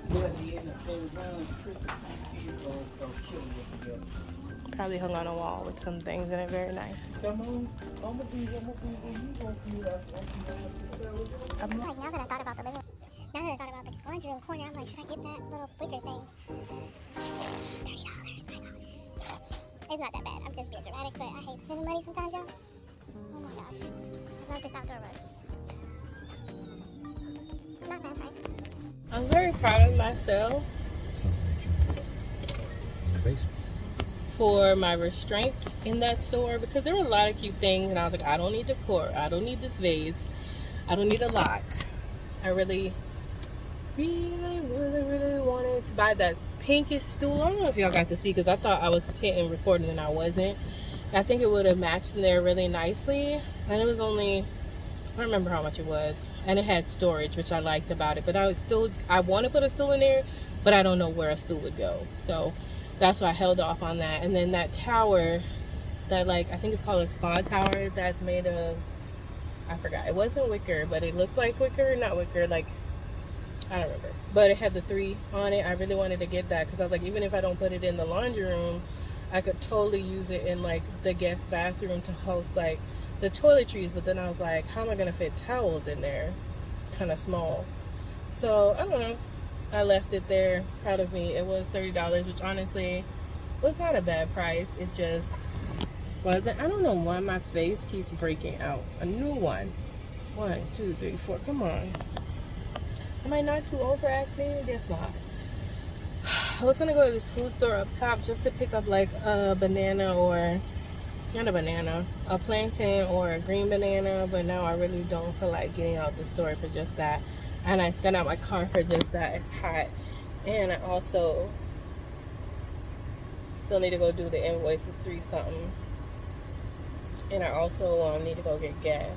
So I don't know if I'm done for today. I bought only one thing from Ross, and it was something I needed. So I'll show y'all everything later, but I'll talk to you guys my next stop. Okay, we are at Aldi. Really not supposed to be grocery shopping at all. That's mostly because I did my reconciliation and my credit card, and in my cash envelope fund, we only have like $40 something left, I believe. $40. I'll come back and tell y'all the real number. But gas, I just filled up, was 26 and some change. So we have $13 to buy any food I want to buy.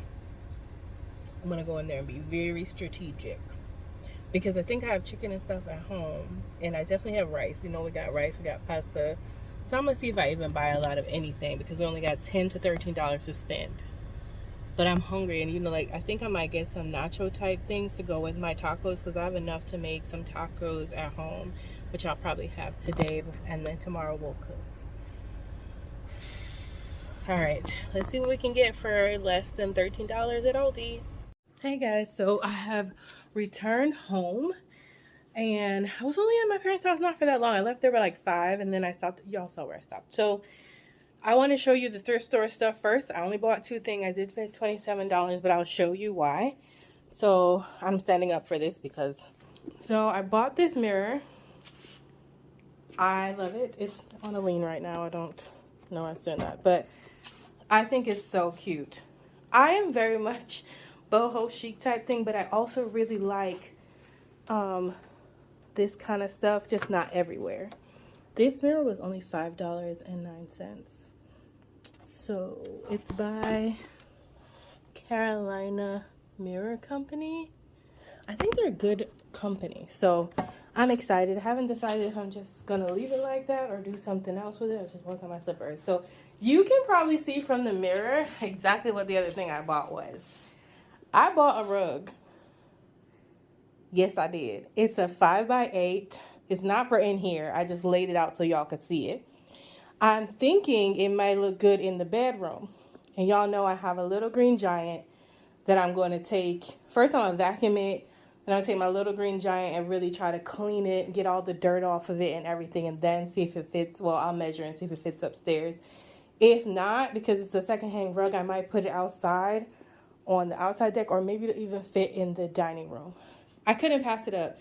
This rug was, that rug back there, 5x8, cost me $19.99. I went into Ross and was looking at rugs that were like 5x7 or 5.3 by 7.6, and they were no less than like $50. And that was in Ross.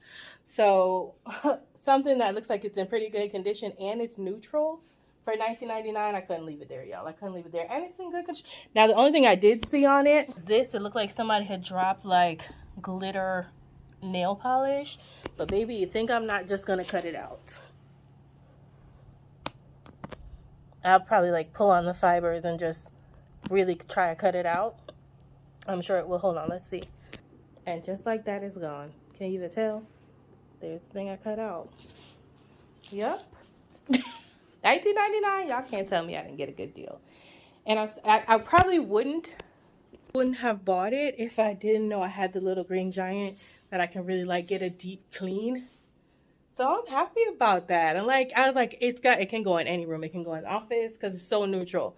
Office, I'm hoping it fits in the bedroom, like kind of underneath the bed a little bit. It's already yeah. Y'all let me know how y'all think I did, right? $19.99. Anyway, that's all I bought from the thrift store. Okay, so that was my thrift store buys.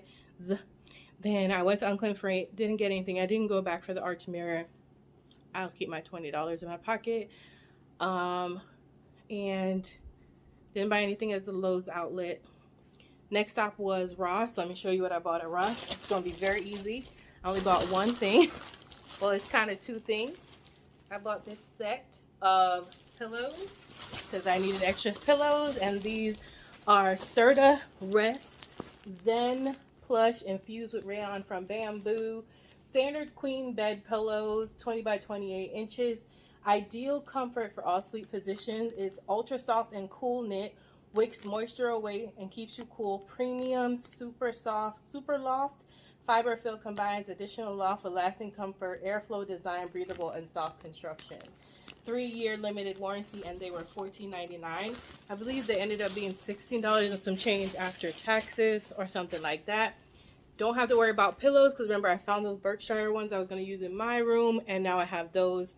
So one can go into the sham, two can go into the shams, and two can go into the pillows. And then from there, went to the parents' house, and clearly didn't buy anything.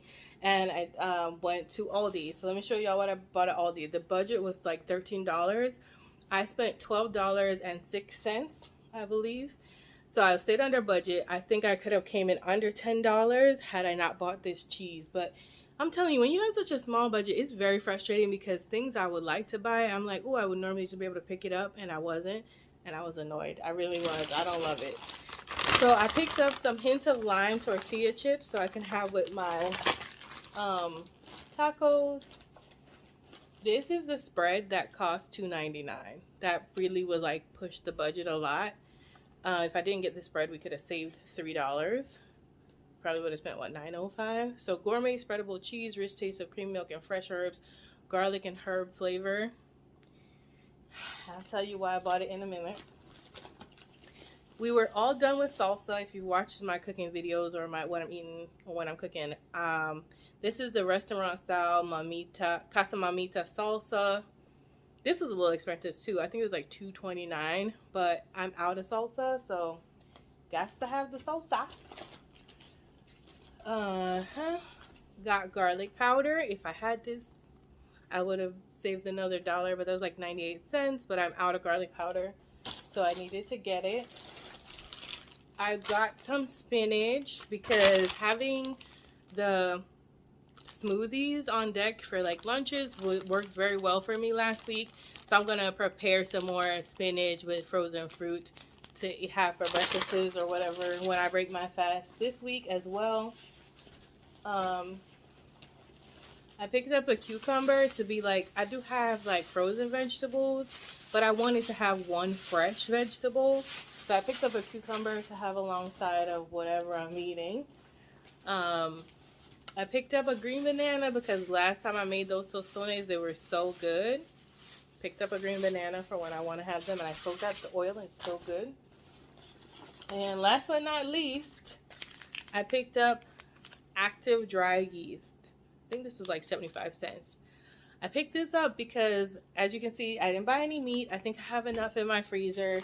And I didn't buy any bread. And y'all know I'm really on my kick of grilled cheese. And I was like, oh, if I'm not going to get bread, I'm at least going to get some spreadable cheese for when I attempt to make bread. So I keep seeing this, these videos about three ingredient needless doughs or whatever.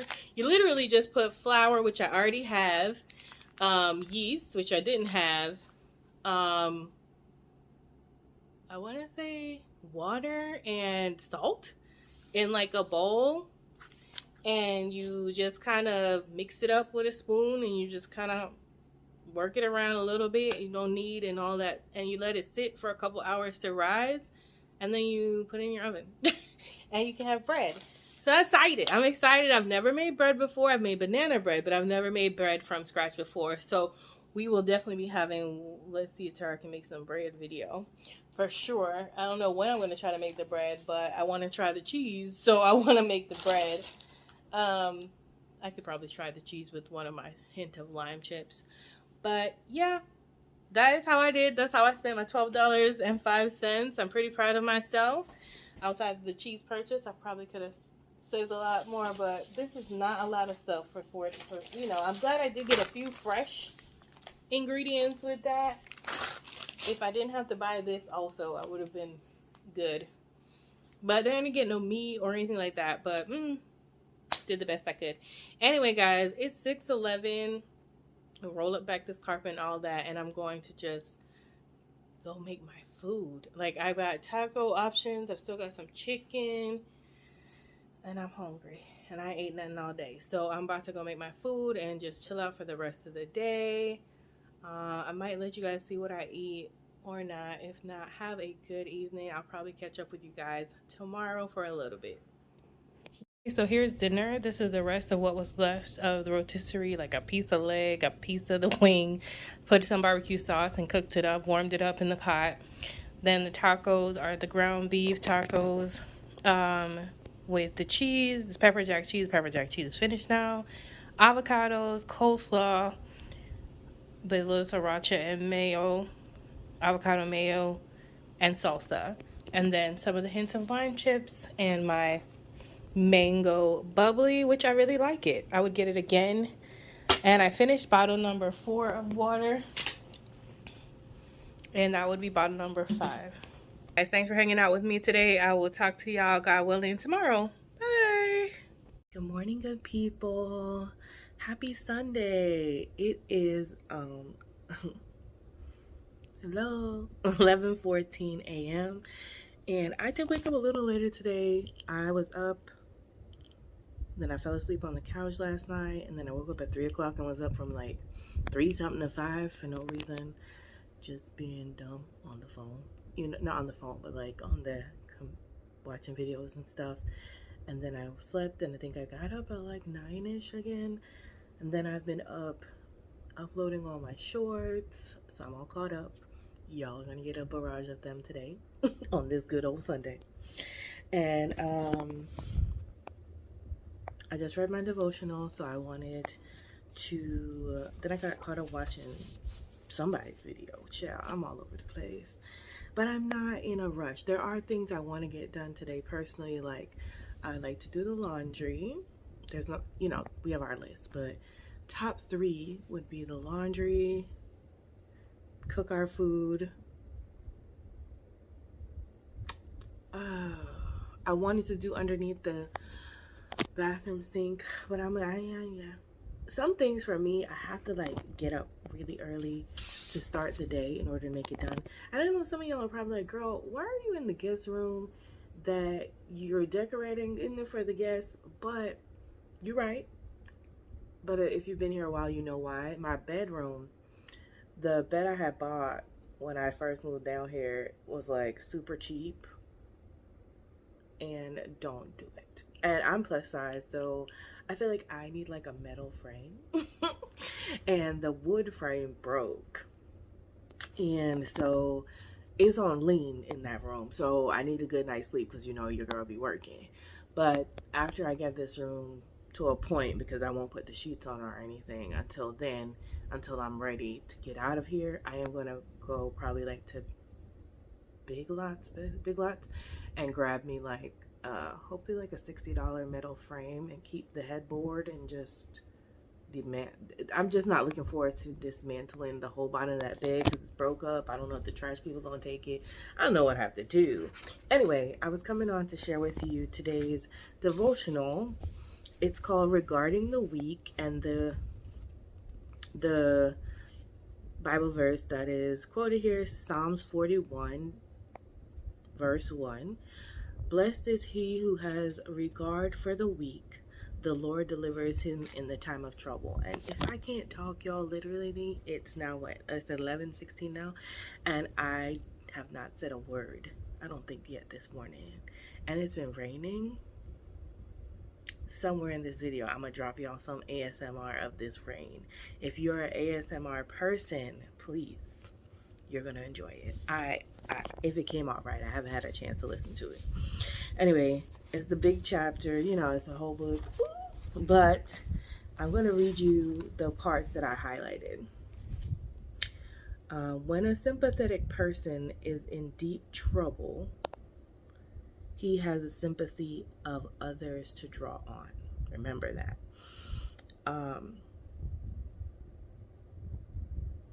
If the child who demonstrates no feelings for others, you will likely have a strong desire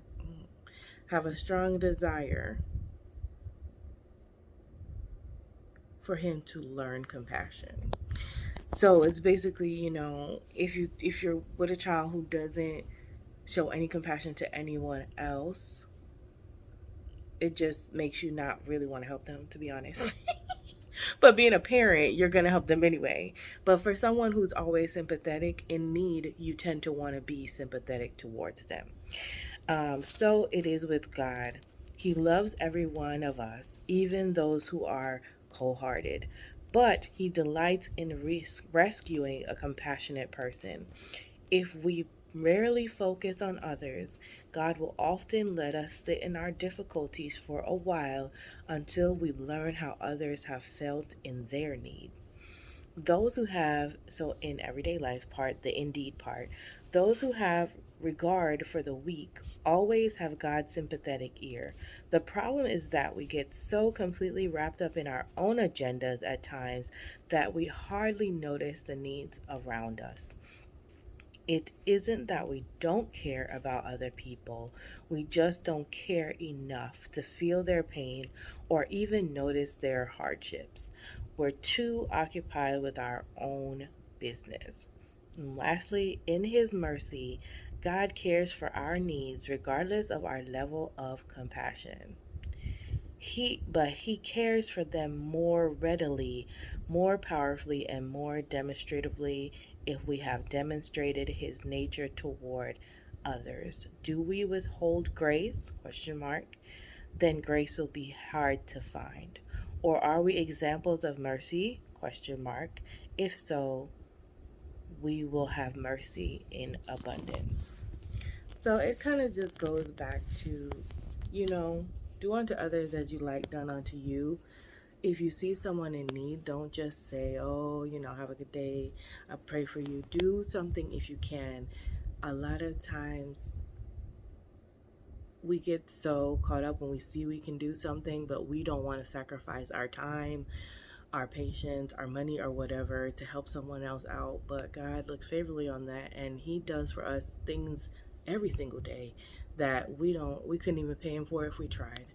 Anyway, that was our devotional today, and I will be reading the Bible for a little bit now. We'll do a couple chapters over here in Exodus. It is a Jamaican song, I promise. Yeah, so let me do that, and I need to get in the shower, y'all. Like, I need to actually get my day started. We need to cook, we need to do laundry. And maybe the last thing will be, because I like to have top 3 things that I can get done. Maybe the last thing will be clear off the coffee table, because I've been pushing that. And it's rainy. Let me let y'all see. So I'm never really hyped on rain days, y'all. Like, rain days for me are chill, just watch movies, where's the popcorn vibe. But in order for my week to be okay, we're going to at least need to cook. That's minimum. That's number 1. And actually laundry too, because you need underwear. So, and I wash like every 2 weeks. Okay, I'm done talking. Let me get to my Bible. And if there's a good Bible story, I'm probably not going to come back with a Bible story today, only because I think we're on Moses, and most people know Moses. So unless there's something I find that I'm like, y'all knew, I won't come back with that one. Okay, guys, so I read chapter 2 in Exodus today, and it's about Moses and his birth and a little bit of him growing up. And I'm going to read it to you. It's a little long, like from here to here. So if you don't want to hear this Bible story, skip ahead. But I want to read it to you because I think it's so funny, and I'll tell you when I'm done what I thought when I read it. Now, a man of the tribe of, now remind you, we left off where this particular Pharaoh wanted all the boys, Hebrew boys, killed, and all the baby girls could live, right? So it says, now a man of the tribe of Levi married a Levite woman, and she became pregnant and gave birth to a son. When she saw that he was a fine child, she hid him for 3 months. But when she could hide him no longer, she got a papyrus basket for him and coated it with tar and pitch. Then she placed, I'm assuming that would help waterproof it.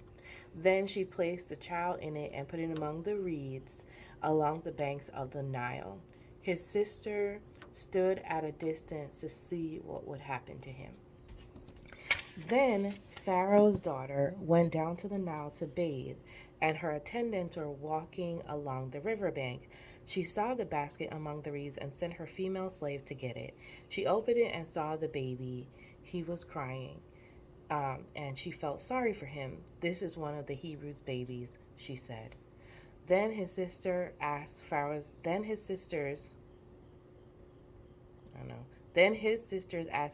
daughter, shall I go and get one of the Hebrew women to nurse the baby for you? Yes, go, she answered. So the girl went and got the baby's mother. Pharaoh, so that's so funny. She put him up, and then she ended up spending time with her baby anyway, because when the Hebrew slaves went and got her, at least that's how I'm reading it. Pharaoh's daughter said to her, take the baby and nurse him for me, and I will pay you. So the woman took the baby and nursed him. When the child grew older, she took him to Pharaoh's daughter, and he became her son. She named him Moses, saying, I drew him out of the water. So Moses flees. Now, one day, so this is when I start thinking, no wonder. One day after Moses had grown up, he went out to where his own people were and watched them at their hard labor. He saw an Egyptian beating a Hebrew, one of his own people. Looking this way and that way to see seeing no one, he killed the Egyptian and he hid him in the sand.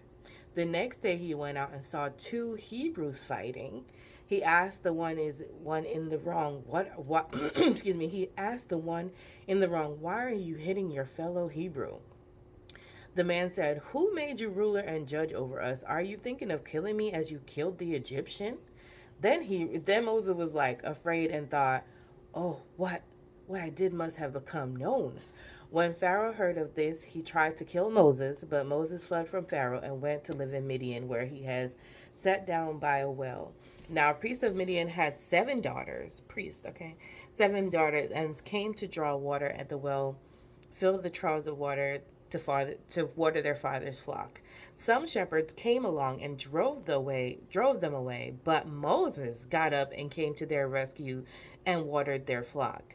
When the girls returned to Reuel, their father, he asked them, why have you returned so early today? They answered, an Egyptian rescued us from the shepherds. He even drew water for us and watered the flock. And where is he? Reuel asked his daughters, why did you leave him?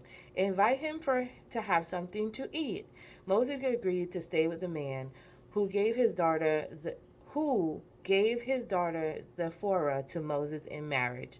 Zipporah gave birth to a son, and Moses named him Gershom, saying, I have become a foreigner in a foreign land.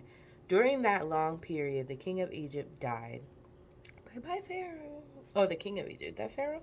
The Israelites groaned in their slavery and cried out, and their cry for help became of their slavery because of their slavery went up to God. God heard their groaning, and he remembered his covenant with Abraham, with Isaac, with Jacob. So God looked on the Israelites and was concerned about them. Okay, so my thoughts on that whole chapter, I was just it's so funny though to me that I guess I didn't know all of this, so it was funny to me. I was oh, no wonder he's a little afraid when God comes and tells him what to do, to go speak to Pharaoh and all of that. But I didn't know about all the backstory of Moses. Moses, in his own right, was already very courageous as it was. The man did not like offense or people to do wrong to other people. Being the fact that, okay, he killed somebody, he shouldn't have killed nobody, but he killed somebody because he saw him doing what was wrong to someone else. And he took it to heart to the point where he felt like, I'm going to kill you because you're attacking one of my people, right? And then always like just black on black crime. He sees a Hebrew attack another Hebrew. He's like, what are you doing? Like, bro, what are you doing? Like, you're supposed to be brothers. Why are you fighting each other? Why are you hitting him? And he had enough courage also now to correct him. And unfortunately, when he did that, he found out that someone knew that he had killed the Egyptian, and the Pharaoh was after him and trying to kill him. Thankfully, he got away. But again, third time, he saw the women being mistreated by the shepherds, and he rescued them. He was courageous and was like, don't do that. We're not doing that. Let me help y'all. Get out of here, shepherds. You gotta go. Let me get the water for the flocks. Let me help these ladies. And it brought favor on him with their father. Always, like, he was somebody who always wanted to do the right thing. Like, he spoke up, even though they were saying, he had the stutter and everything. He spoke up even still before he was appointed. And it's funny that they said, he was like, who made you the king of us? And he ended up being like the ruler over them anyway. But it was like it was already ingrained in him. It was already something he'd been working on before God even gave him that title. So I did not know all that backstory. I don't know if you guys knew either, but I thought it was so funny because I already know how the story goes. This particular story goes, but I didn't know all that, like all the stuff he had done. That God was looking at him like, oh, he's already courageous. He just, I guess, maybe thought these are my people. I can kind of help them and then ain't going to be no problem. But when it came to the Pharaoh, as you could see, because he knew the authority he had, he wasn't trying to do that. He wasn't trying to do that. So he just had to bring that courageousness to another level of obedience. But yeah, I didn't know that. I just thought I would share. But that is the Bible story situation today. It makes me think to tell you guys to just think about some of your natural born qualities that you do every day that are easy for you, that you find your spirit is always leading you to do, whether it's to defend people, fight for people, speak up for people. That is like one of your least selfish qualities. And think about that and keep doing that, because sometimes it won't lead where God has to like have you lead a whole people. It could just be those things that he wants you to do to make differences in other people's lives. And now that I think about it, it kind of ties a little bit, that chapter kind of ties back to our devotional today about helping those in need when you see it. Hey, look at that. But I just wanted to say that to you guys listening, like that could be a message for you as well. Like, think about all the things you do on a daily basis and the people you affect, and make sure that you're speaking life into people, that you're defending people with honor, and that you're, they can see God in you. That when you talk about God and they're like, okay, girl, but you be the same one gossiping, girl. But don't be that person. Like, be somebody that actually represents the love and the ways of God, or try your best to. It's hard, but we could do it. We could do it. We could do it. Let me stop playing and have this shower. Hey. I'm gonna leave that rain sound so that I was telling y'all about early right here after this clip while I have my shower and get my life together, so that you guys can meditate, or maybe even take a couple minutes, make it like maybe 5 minutes long, this rain sounds thing. You can always get through it if it's not your thing. But like, maybe you take this time to pray or meditate on a word, or ask God what is your specific purpose or your specific skills that he wants you to continue to use for his glory. Or just sit and listen in silence and listen for the Lord while this rain plays for you, baby. All right.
Okay, babe, shower has been had. We are in my master bedroom now, because I got my mask on, because I remembered when I got the shower that, ma'am, you hit a goal for your weight loss. And if you haven't checked out that video, I will link it here for you, or in the description. It shows my 12-week check-in on my weight loss update for my 12-week year goals. I may check in for my 12-week year goals. So I owed myself a treat, and this is what I decided, because I've already spent enough money and I did not want to spend any more money today. I'm trying to make today a no spend day. And so I just treated myself to a honey face mask that I already have. Let me show y'all. It's this honey mask. It feels good, and my skin has been acting up anyway, so it probably will be helpful if anyone's interested. It is not like a cheap mask, but it makes sense because it's a jar. So you get a lot of masks in one product. But I'll leave it in the description if you're interested. I got it off Amazon. One of the like gurus for face skincare on YouTube guru. I can't see y'all, so if you see me squinting, but I can't put the glasses on right now. Recommended it, and I do like it. It's not the first time I've used it. So since I'm up here, I have this bad habit of like stacking. I don't know if y'all can see all the clothes on this one side of the bed. So I'm about to go through and take out what's clean, what needs to go, and I'm not sleeping in this bed right now because it's broke. And put what's in the laundry so I can separate for laundry. I figured I won't go downstairs right away because the face, I need to be able to wash it off, put my glasses on. So I'll probably throw them all in a basket.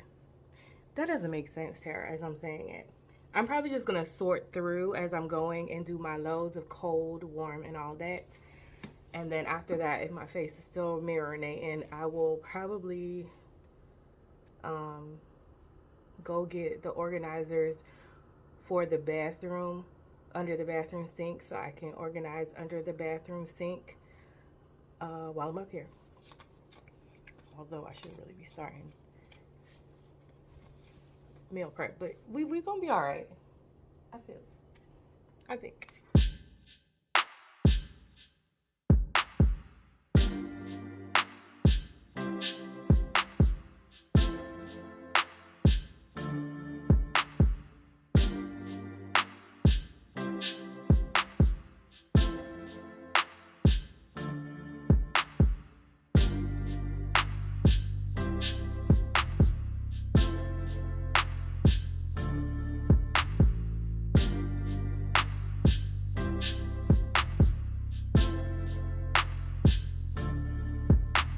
Guys, I'm done sorting the clothes. I'm about to head downstairs, and wash the mask off. I can finally see. And it's already like 1:09, so instead of doing the under the bathroom sink, I need to start dinner or meal prep, because that's more of a priority, and throw some of these clothes into the washing machine. But I did bring all the stuff I want to use to do the laundry to do the under the bathroom up here. So when I do decide to do it, everything is set and ready to go. All right, guys. Girl, let's go meal prep. I remember the other vlog I told y'all that my living room was a mess, and I don't think I ever showed y'all cleaning up, but I did want y'all to know that I did straighten it up. I did straighten it up. I do need a vacuum, but that table, that's the problem. But yeah, I did straighten up. Then one day y'all think I was out here living in filth, okay? Let me put a load in the washer.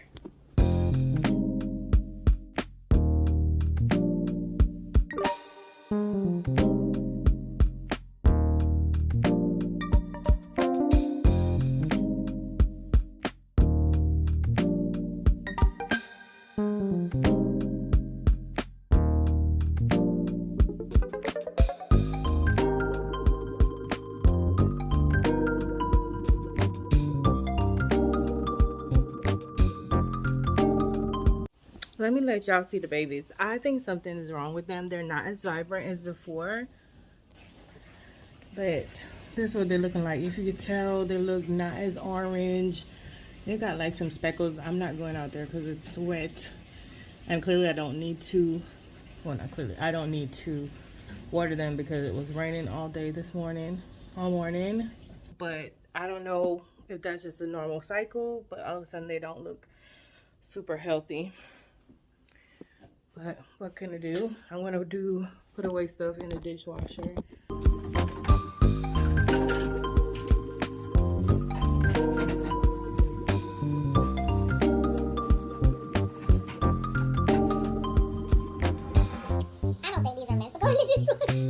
But now they're already damaged. I'm just gonna keep putting them in there, and I was gonna replace them anyway because they've turned colors. But don't put them in there.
Hair dye that I had did not come out of this white shirt, so I would suggest not to wear white.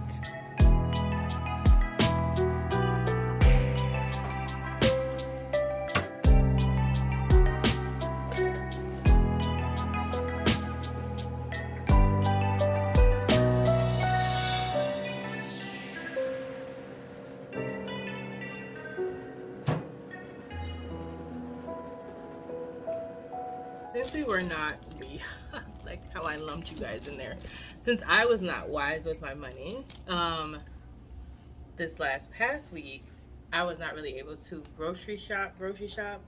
So I had to think of something that I can make that was gonna be filling, but also be in the house, right? We could make in the house. So I had those chicken thighs that I had bought last week that I ended up not making. I just used the ground beef, so thank God for that. I washed them, cleaned them, took some of the fat off, and I split them, like I cut them in two.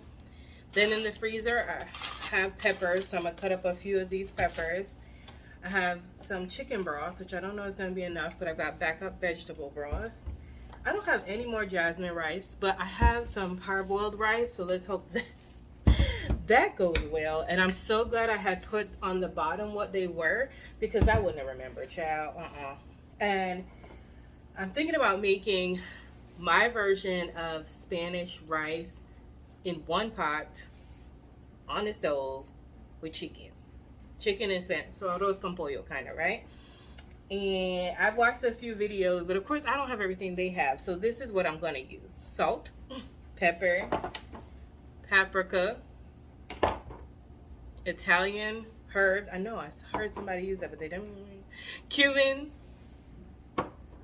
some chili powder, garlic, onion powder, and I don't actually have an actual onion, like who am I, but I do have actual garlic. So I'm going to use a piece of fresh garlic, and some of these to give it some like freshness.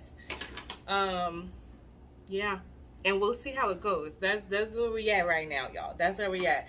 So I'm gonna take probably like a teaspoon of each of these and put it in here and make me a little spice mix and rub it on my chicken. And I might actually just leave my chicken to marinate for a couple minutes, like 30 minutes or so, because I want it to be good, right? So I just want to give y'all a heads up when y'all see me working.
Cover it and leave it in the fridge for about 30 minutes to marinate or more. I was gonna sit down for a little bit and watch some TV or catch up on some YouTube videos from my girls that dropped while I wait for the clothes to come out the dryer and switch over and do the last load.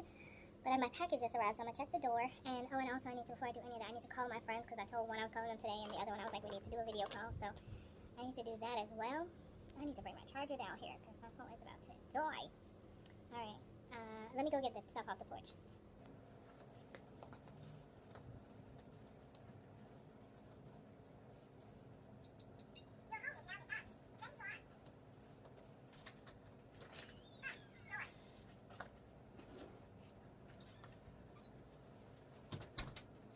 I haven't been outside my house all day that I forgot that the alarm was still on.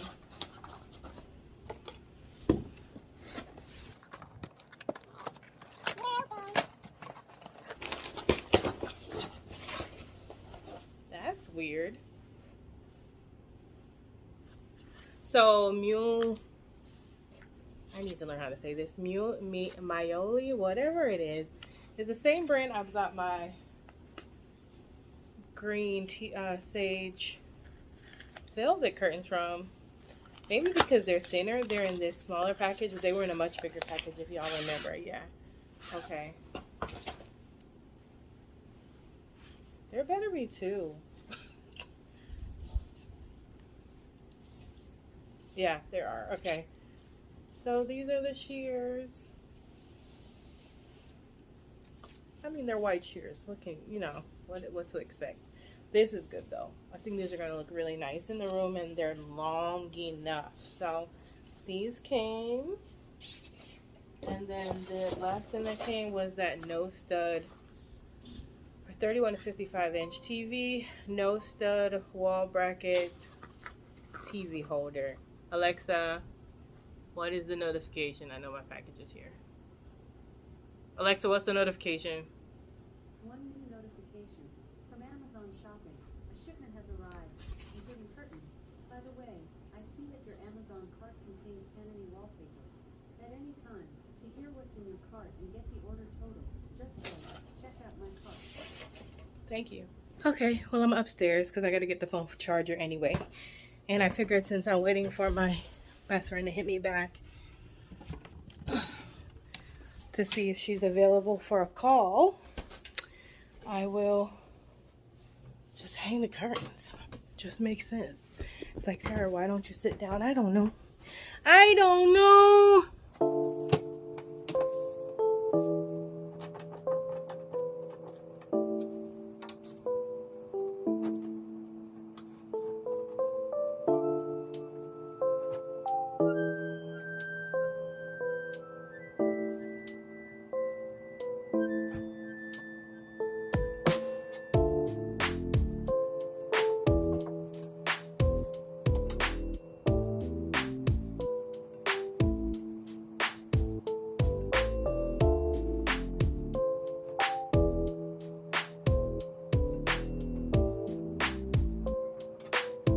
literally took me 3 minutes, you guys.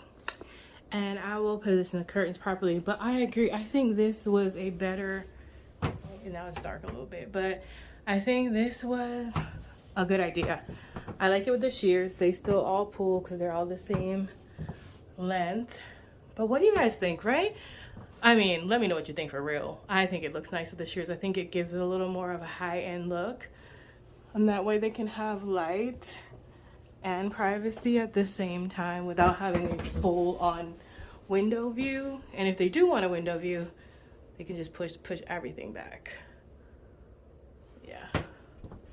I know, I'll be putting y'all to work for real. But another thing, do y'all think that I need to have 2 sheer panels up there, or does it look too bunchy?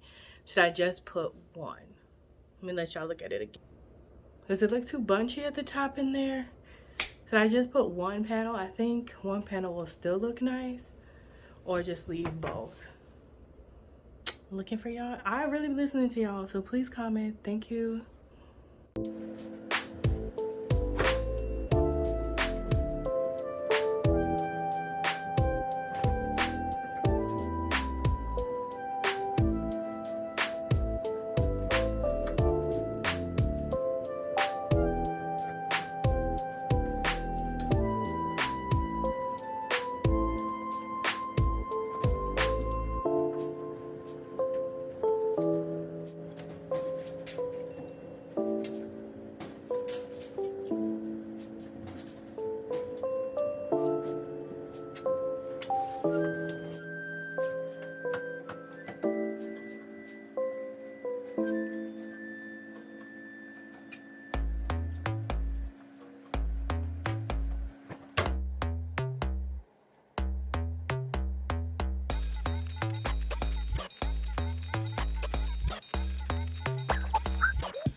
Not the 1900s, Pamela.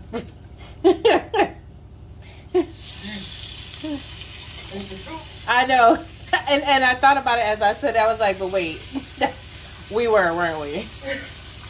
We were born in the 1900s. It just sounds so old. Like, I was born in the 1900s. Bro. What the heck? I don't think I like it.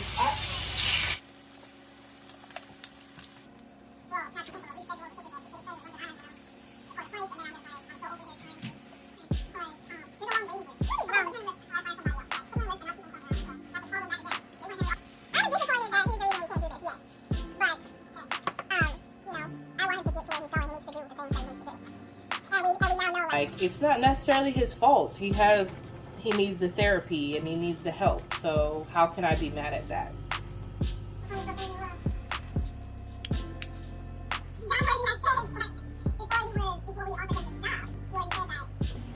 All done, y'all. I'm done with meal prep for now. This is rice and chicken. And there is my cucumbers. And I made 4 pouches of fruit and spinach. The fruit is done, y'all. Everything is almost done. And this is what I'm going to eat for dinner with some of my, probably my nachos on the side. To bulk that up a little bit. Because it's probably going to be the only thing I eat. Because it's already 5:04. I think with my last check of June, which is supposed to be like the extra check, I'm going to buy some food to like bulk up my chicken. And this is what my freezer looks like. I used to have a full thing of these. But yeah, this is like peppers and stuff, and there's only like 2 things of meat in here. Oh, what's this? Oh, I got pineapple chips. Didn't even remember that, so I threw those out. But I need more fruit because I'm done. And this is what the fridge is looking like. There's really not any food in here. I need to do something with those bananas. They will be used. But that's it, you guys. That's it for now. I'm gonna sit down and probably eat. It's 5:05. The laundry's pretty much done. Got a load drying, and once that comes out, which I'm about to take out now, it's been drying for a bit, then I'm gonna put the last piece that is actually done washing, which is a comforter, in the dryer, and then we done. We done. Okay, y'all, so this is dinner. The rice and chicken, some cucumber. I'm gonna go with my strawberry lemonade today, water, and some of my nachos on the side, my hint of limes. Okay.